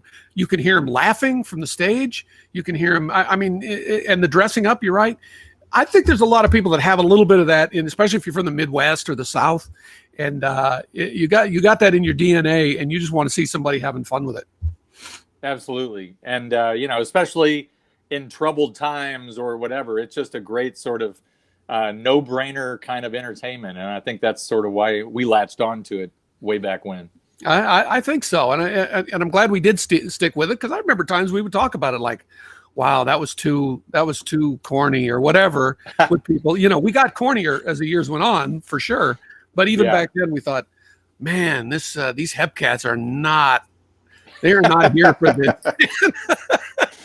So, we brought Chris Scruggs on, and he had some great videos that we showed. And I believe that you have a list of great videos that you have brought along. And as you used to say, no repeats. So why don't you sort of give us an introduction on this first video that you brought here? Well, this first video kind of encapsulates the whole thing. I mean, it gets it off with a bang. This is from the Roy Acuff's Open House TV show from the 50s. And, as most, if anybody knows about Roy Acuff, we all kind of associate him with like the almost sacred side of country music, A Great Speckled Bird and The Wreck on the Highway. And, when he started, he had a real hillbilly, straight on hillbilly band. Most of those guys stayed with him as his music changed, but he started with like a very fun, not so buttoned up version of country music. So this one's got everything in it, because it's the show ensemble, and everybody's just hollering and having a good time, including Roy, who's playing like a tambourine and a castanet. It's fantastic, and it's that old standard that goes back to the blues, "Mama Don't Allow." Oh, I love this clip. So let's watch that now. Roy Acuff and the Smoky Mountain Boys, "Mama Don't Allow." All right, Robert Lund won't let me alone until he gets to play the Morse chord and sings one. He says, "Mama don't allow." I don't know what music in here, I believe. You'll never tune it that way.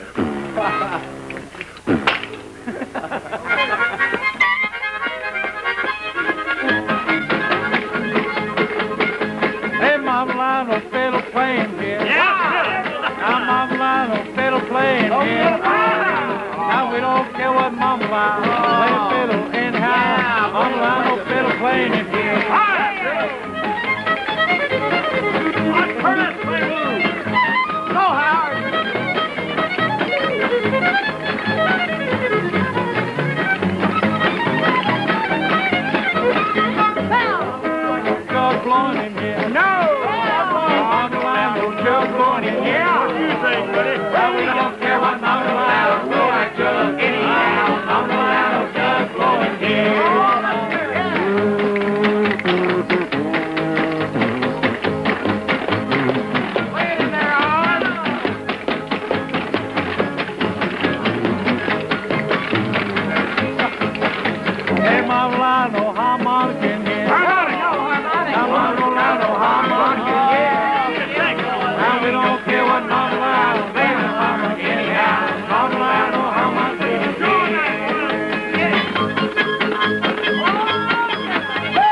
singing. What do you mean? What's that? On the line, no Eve singing here. Why? Now we don't care what's on the line. Sing old Eve in the house. On the line, no Eve singing here. I go. People love Beagle, people love River. Come on, East on the Cumberland River. East house. People love Beagle, people love Chicken. Go back, he's mighty picking. East house. I'm on the line, no jug band. I'm on the line, no jug band. Yeah. And we don't care what's on the line. Anyhow, on the line, no jug band. Everybody.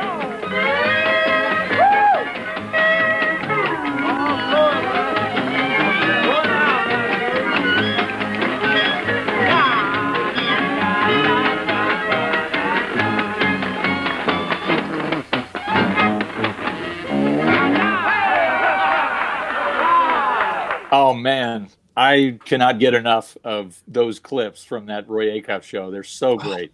So great, and they're all having such a good time. And I know. And that kind of sort of, to me, encapsulates the whole like feeling of one of those get-togethers. Is it's it's not a folk sing-along. It is a more roughhouse version of it. You know, people are hollering and eating and whatever. And I don't know, that to me is a nutshell clip right there. Yeah. Well, so I know that one thing I wanted to ask you about, you're sort of like Chris Scruggs, the professor, in that you, when I first met you, you had this incredible video vault. I mean, you know, this is back in the VHS days. You had stuff that nobody else had ever seen. I was blown away by all this stuff that you had amassed.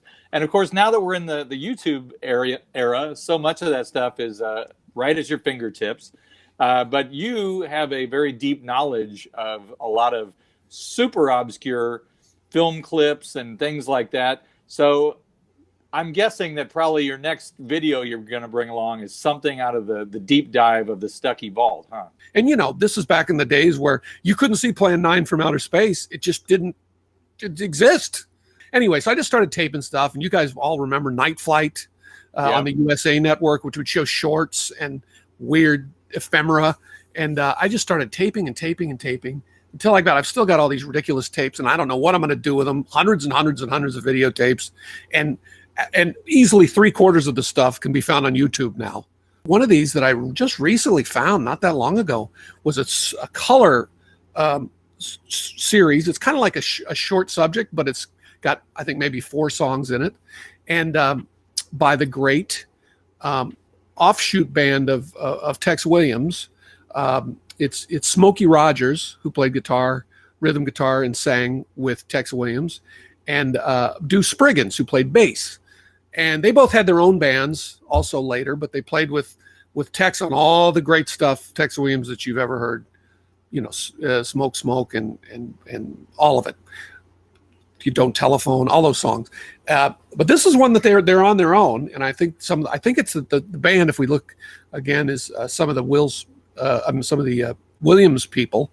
But it's a great version, very hillbilly, of these fellas doing Chattanooga Choo Choo. We all know that tune. You've never seen it done like by these guys. Well, and you know, if I might say, just going back to what we were just talking about with Chris Scruggs, there was a lot of overlap going on between all these little different subgenres, because, you know, most of the time these guys played Western swing music. They were accomplished jazz players. Yes. And so, you know, when the time came around, if somebody said play a hillbilly song, they knew how to do that too. So let's watch Smokey and Deuce.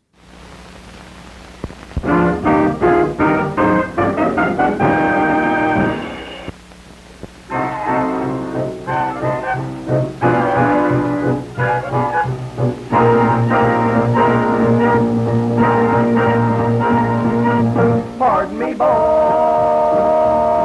that Chattanooga choo-choo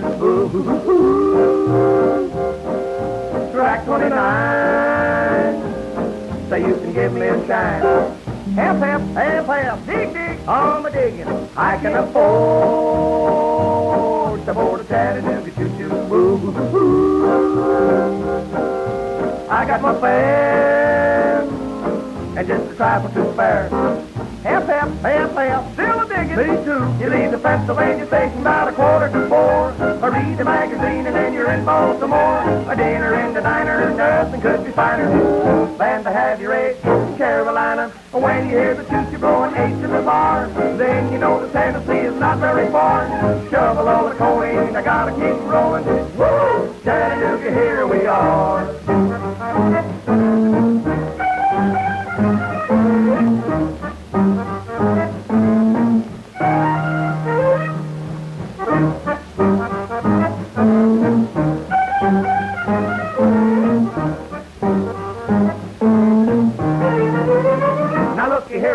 Pardon me, boy, is that a Chattanooga choo-choo? Track 29, so you can give me a shine. Help, help, help, help, dig, dig, on the digging. I can afford to board a Chattanooga choo-choo. I got my fare and just a trifle to spare. Help, help, help, help, still a digging. Me too. You leave the Pennsylvania station about 3:45. Or read the magazine and then you're in Baltimore. A dinner in the diner and nothing could be finer than to have your eggs in Carolina. When you hear the choo-choo blowing 8 to the bar, then you know the Tennessee is not very far. Shovel all the coal in, I gotta keep rolling. Woo! Chattanooga, here we are.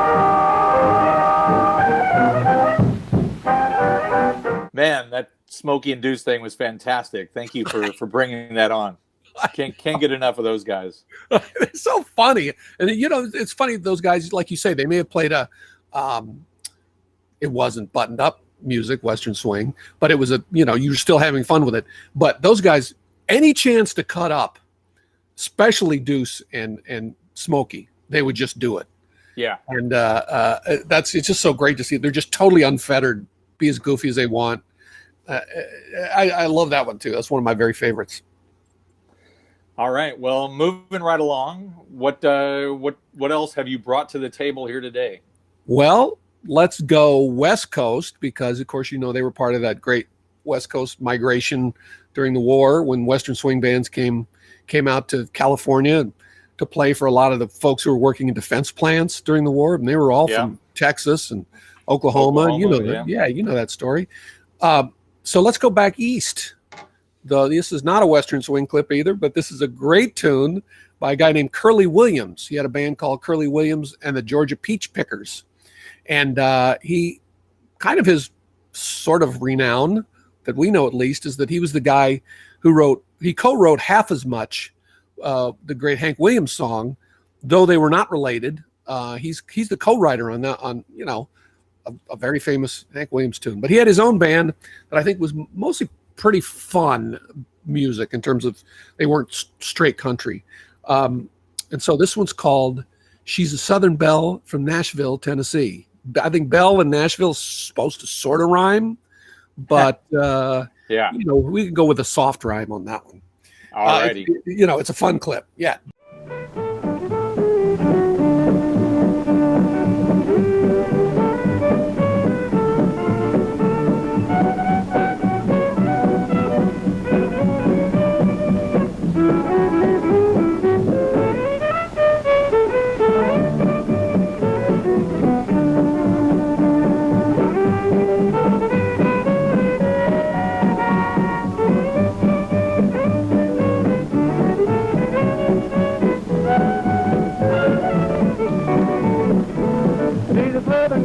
Nashville, Tennessee.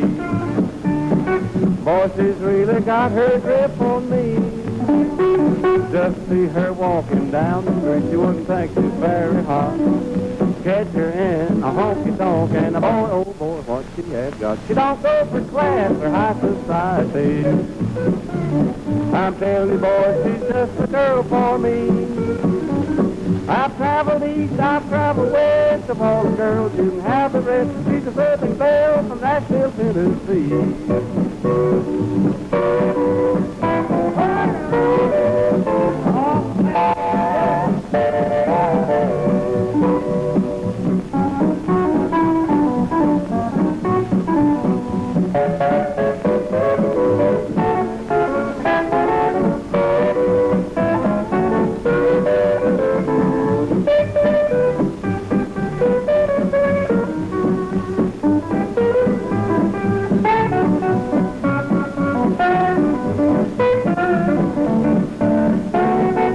Southern Belle from Nashville, Tennessee. Boy, she's really got her grip on me. Just see her walking down the street, you wouldn't think she was very hot. Catch her in a honky-tonk, the boy, oh boy, what she has got. She don't go for flats or high society. I'm telling you, boy, she's just the girl for me.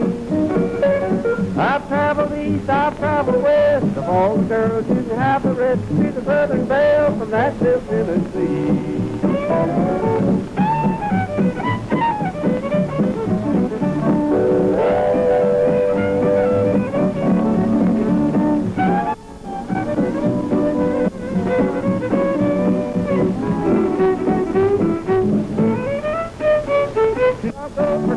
High society. I'm telling you, boy, she's just a girl for me. I've traveled east, I've traveled west. Of all the girls, you can have the rest. She's a Southern Belle from Nashville, Tennessee. All righty, that was fantastic. Thank you very much, Dave, for bringing that in. And you know, I have to say that when you and I first sort of got together to form the Dave and Deke combo, that one of the things that got us together was just loving weird, obscure stuff like that. And the weirder and more obscure, the better. I remember we used to go to these record stores and just do these deep dives. And, you know, the winner of whatever that day was basically whoever found the most messed up, crazy hillbilly thing they could possibly find, you know. That's right. And I remember even before you moved out, when we were corresponding, we would just send each other tapes and tapes and tapes of, do you know this one? Do you know this one? Do you know this one? Yeah. And the more hillbilly and the more hot musicianship too. That was one of the things that I think we instantly gravitated to. Yeah, absolutely. Yeah. But you know, when I moved out here in January '91, you and I had a band together by June. Yep. And it's amazing to me that we are still playing. We're coming up on our. By the time that we play the Hillbilly Fest at Viva Las Vegas in September 2021, it will be the Dave and Deke's 30th anniversary tour. I was only 8 when we started, so I mean, you know. I know. I had to get a note from your mom and dad, like you. That's I right. promised to look after little Deke. That's right. Just like little Jimmy Sizemore or something. Yeah, but you know, besides the Dave and Deke thing, which we do only maybe once or twice a year, you've got a ton of stuff going on, and you have, like Chris Scruggs, have sort of figured out a way to keep very busy during this pandemic downtime. You've been doing Facebook Live shows, the 10 on Tuesday or 12 at Tuesday. What is it? Yes, it's 10 tunes on Tuesday at 2.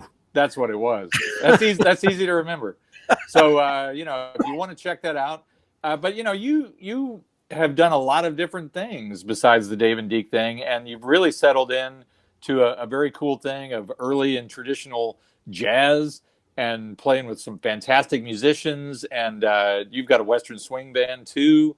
What else? Maybe you can just tell us a little bit about, you know, the other things on your plate. Yeah, well, I was lucky enough after the combo ended its first run, and of course, don't forget that the reunion has lasted like 4 times longer than the original run of the band.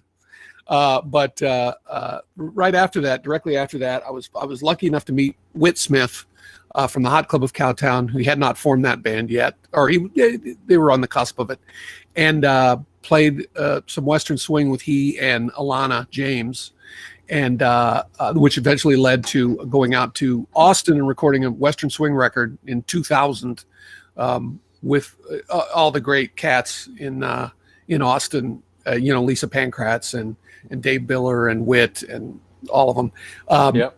So, you know, that kind of kept me going a little while. Then I started playing drums in the Lucky Stars, and which is now in its, I think, 14th year of me being in the band. And then eventually started this thing, Dave Stuckey and the Hot House Gang, playing 20s and 30s jazz, because there are so many great players out here, so many great players who can get that style just right. And then, then a few years back was able to start up Dave Stuckey and the Hoot Owls, which with Dave Brzezinski on steel and Bobby Fergo on fiddle and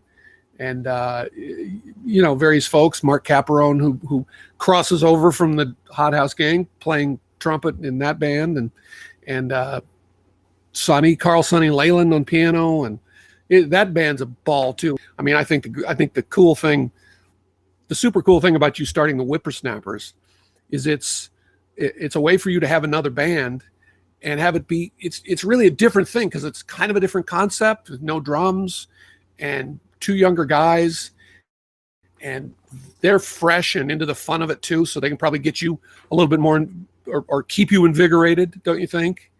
What are you saying, Dave? You saying I'm old? I mean, somebody needs to haul that old timer around with your walker.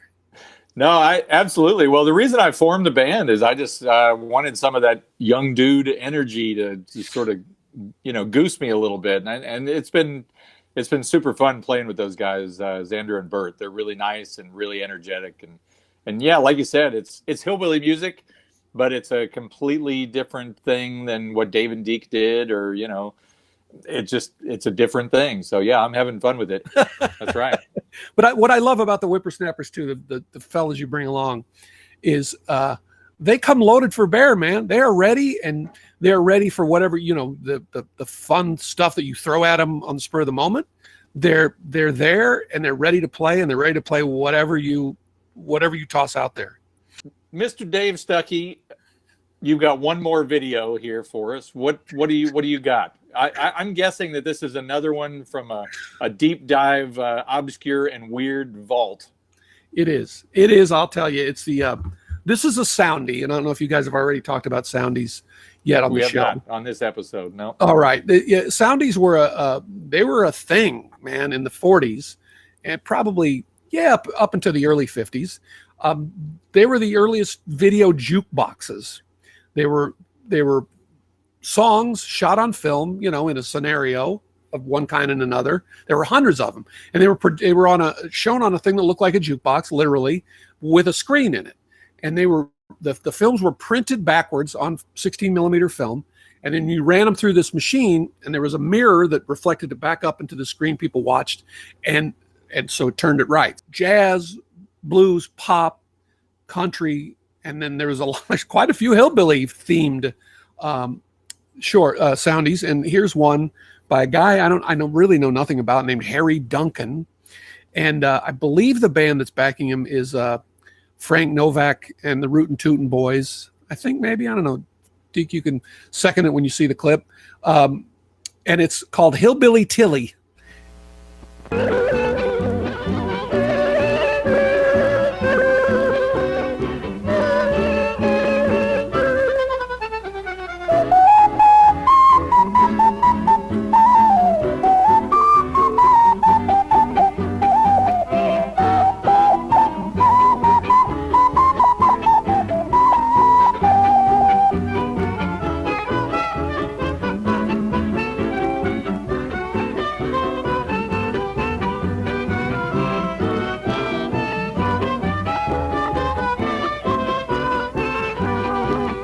I'm here to see the belle of old Kentucky. She's my gal, her name is Tilly Boone. And I think that I am mighty lucky. I hope there'll be a wedding soon. Hillbilly Tilly, what a wonderful gal.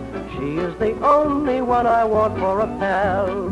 Though she hasn't promised me yet, still I hope she'll be my Tilly. No other gals may have more glamour and style. My darling Tilly has a wonderful smile. There's no one like my hillbilly Tilly. She's the only gal for me.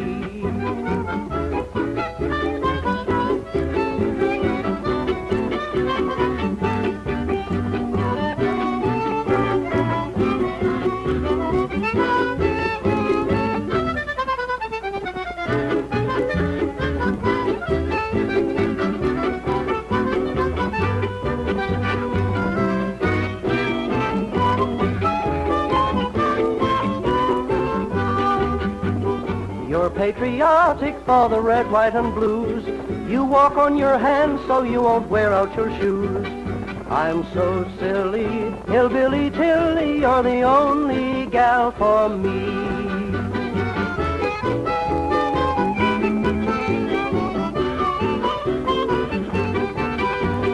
I'm so silly, hillbilly Tilly, you're the only gal for me. Talking about you and I being a couple of hillbillies here in Southern California, that all the soundies were shot out here in Hollywood. Oh yeah, right? Absolutely. So this is a Hollywood interpretation of hillbillies. And when would you guess this clip is from? Mid 1940s? I know the Merle Travis ones are like 44, 45. That seems to be when a lot of them were done. I'd say 45, 46, something like that. Yeah. Well, we sure appreciate you having you on the Hillbilly Fever edition of Eclectic American Roots today. And I'm sure that we'll be back in action with the Dave and D combo when all this coronavirus thing gets lifted. And just really appreciate you coming in and joining the Hillbilly fun. Oh, man, you know, I appreciate you asking me, man, because, you know, now, going on 30 years, and I appreciate the show, Tim and Chris, for having us on. Appreciate it. All right. I want to say a big thanks to Chris Burkhardt and all the Campus Jacks people, and Tim, of course, who's done a fantastic job of producing these shows and editing them. This has really been like a major thing that has kept us going through this pandemic. And if you like it and if you appreciate it, you should support it. So you should visit the tip jar at StellarJAX. But supporting these things is very important to keeping it going. Make sure you support it. Chris Burkhardt and the Eclectic American Roots series from Campus Jacks.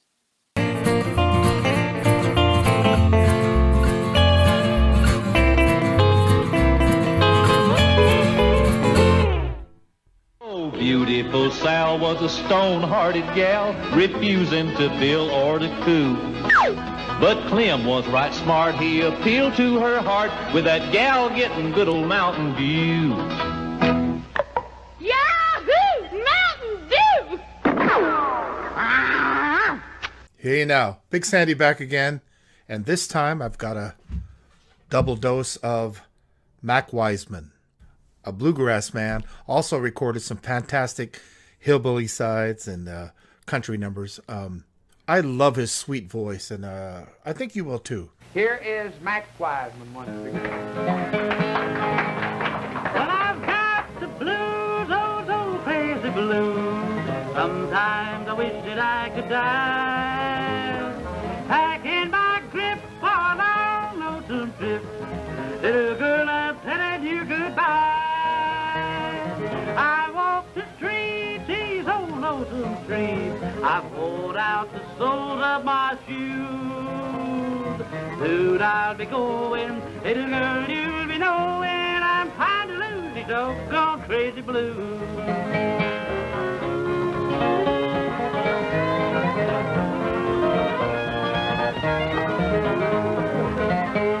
Well, I've got the blues, those crazy blues.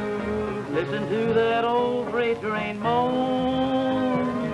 Packing my grip for a long lonesome trip. I wonder who'll be loving you when I'm gone. I hate to go, but it's better, you know. That's what all in my love you still refuse. Soon I'll be going, little girl, you'll be knowing I'm trying to lose these doggone crazy blues.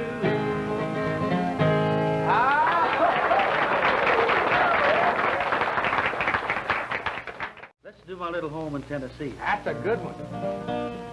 I am always dreaming of my little home back among the hills of Tennessee.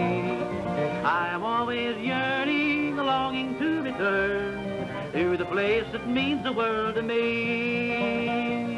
Just a little shack, roof all turning black, still it's a palace fair to me. I was broken-hearted and I went away from my little home in Tennessee.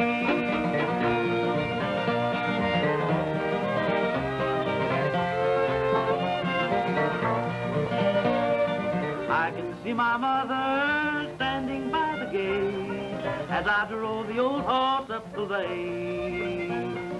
She would never scold me when I got home late, and I wish I'd never caused her pain.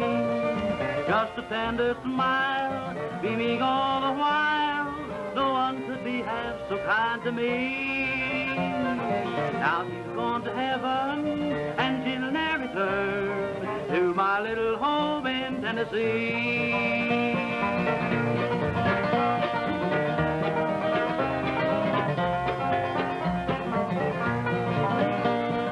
I can still remember many years ago when my sweetheart wandered by my side, down among the mountains where wildflowers grow. There she promised she would be my bride.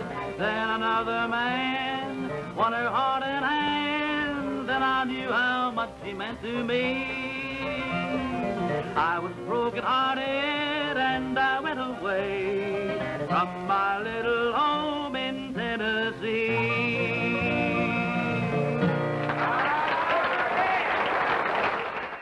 Martha White, self-rising cornmeal mix with hot rice. Goodness gracious, it's good.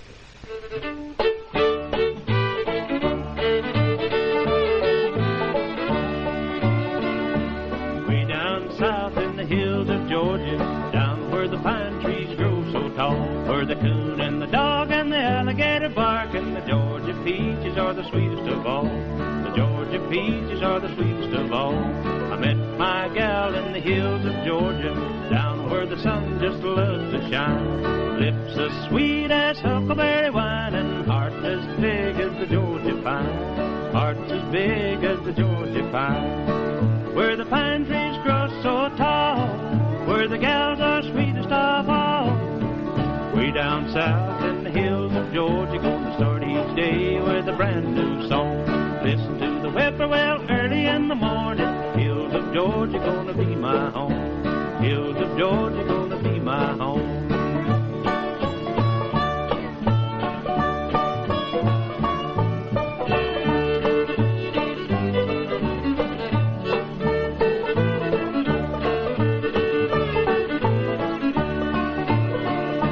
I married that gal in the hills of Georgia, down where the skies are always blue.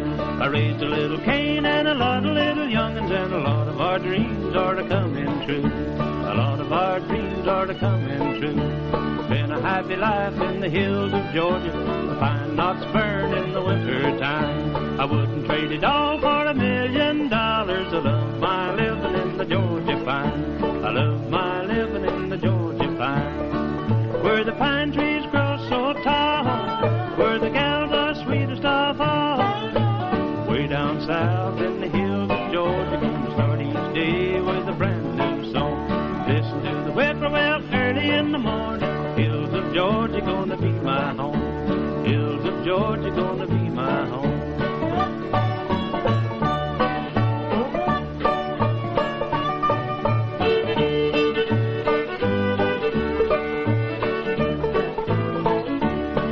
Where the pine trees grow so tall, the gals are sweetest of all. Way down south in the hills of Georgia, gonna start each day with a brand new song.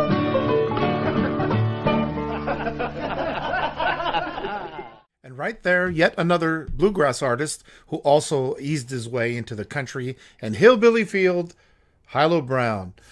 I tell you what, he had such a pleasant way with a song that I just dig so much. I hope you dug it too. And now, dear friends, let's take a listen to Ramblin' Tommy Scott. Such an interesting cat. He kept the medicine show tradition alive for decades and decades when nobody else was doing that sort of thing. Made some fantastic hillbilly, folk, rockabilly records over the years. I'll never forget the day I found this record, Rockin' and Rollin', from the very early 50s. I found it at the Goodwill As Is yard on 78 in a bin. A bunch of other records came in smashing all the 78s except this one that I pulled out. Here's Tommy Scott, rockin' and rollin'. Well, folks, there's just about time enough for one more song before we go. All of our friends and kin folks back in the mountains just love this one.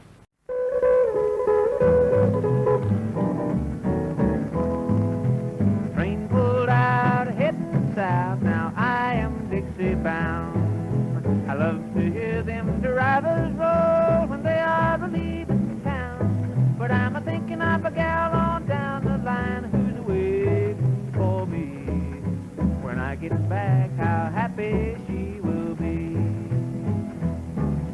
Rockin' and a-rollin' on down the line. Black smoke's a-puffin' and it sure looks fine. Rockin' and a-rollin' on down the line. They call me a hobo, but I don't mind. I'm as happy as a bumblebee. Rockin' and a-rollin' towards Tennessee.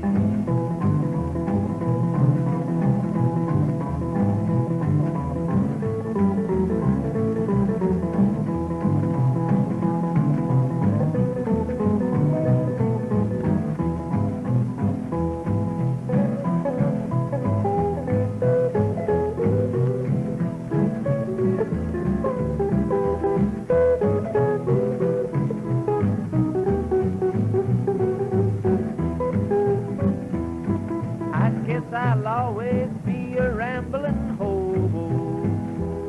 When the whistle blows, I love that mournful sound.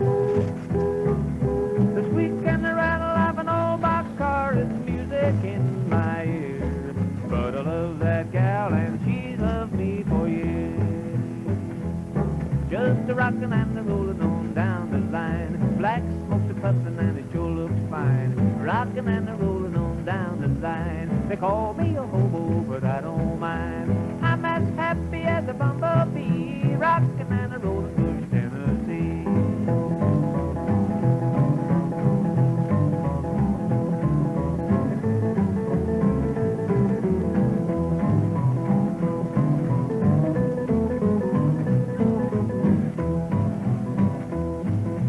Rockin' and a-rollin' on down the line. Black smoke's a-puffin' and it sure looks fine. Rockin' and a-rollin' on down the line. They call me a hobo, but I don't mind.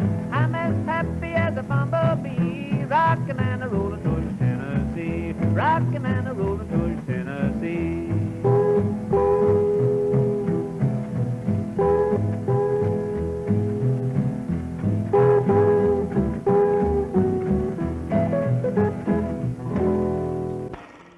Over length. We're going to have to trim about 4 minutes. Tell you what, cut the Hillbilly number. And that is all that I have time for here today. I have plenty of other fantastic clips. I'd love to show, but they tell me that my time is up. Before I cut out, I thank you so much for tuning in. Thank you for sharing this to your friends. And thank you for donating. We sure do appreciate that. My friends, I'll see you next time right here. Where? On Eclectic American Roots. I'm Big Sandy. Thank you. Tickle your innards, cause there's a bang in every bottle. That's our show. That's Hillbilly Fever. Be sure to drop a few nickels in the tip jar on your way out the door. Our musicians, Dick Dickerson, Big Sandy, Chris Scruggs, and Dave Stuckey, really appreciate that. If you missed any part of this show or any of our Eclectic American Roots offerings, just tune in to YouTube at the StellarJAX channel. There you will find a couple dozen videos, each exploring a different branch of roots music, just like we broadcast every Sunday at noon Pacific. Enjoy Eclectic American Roots.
We didn't do Funky Funky Christmas. Yeah.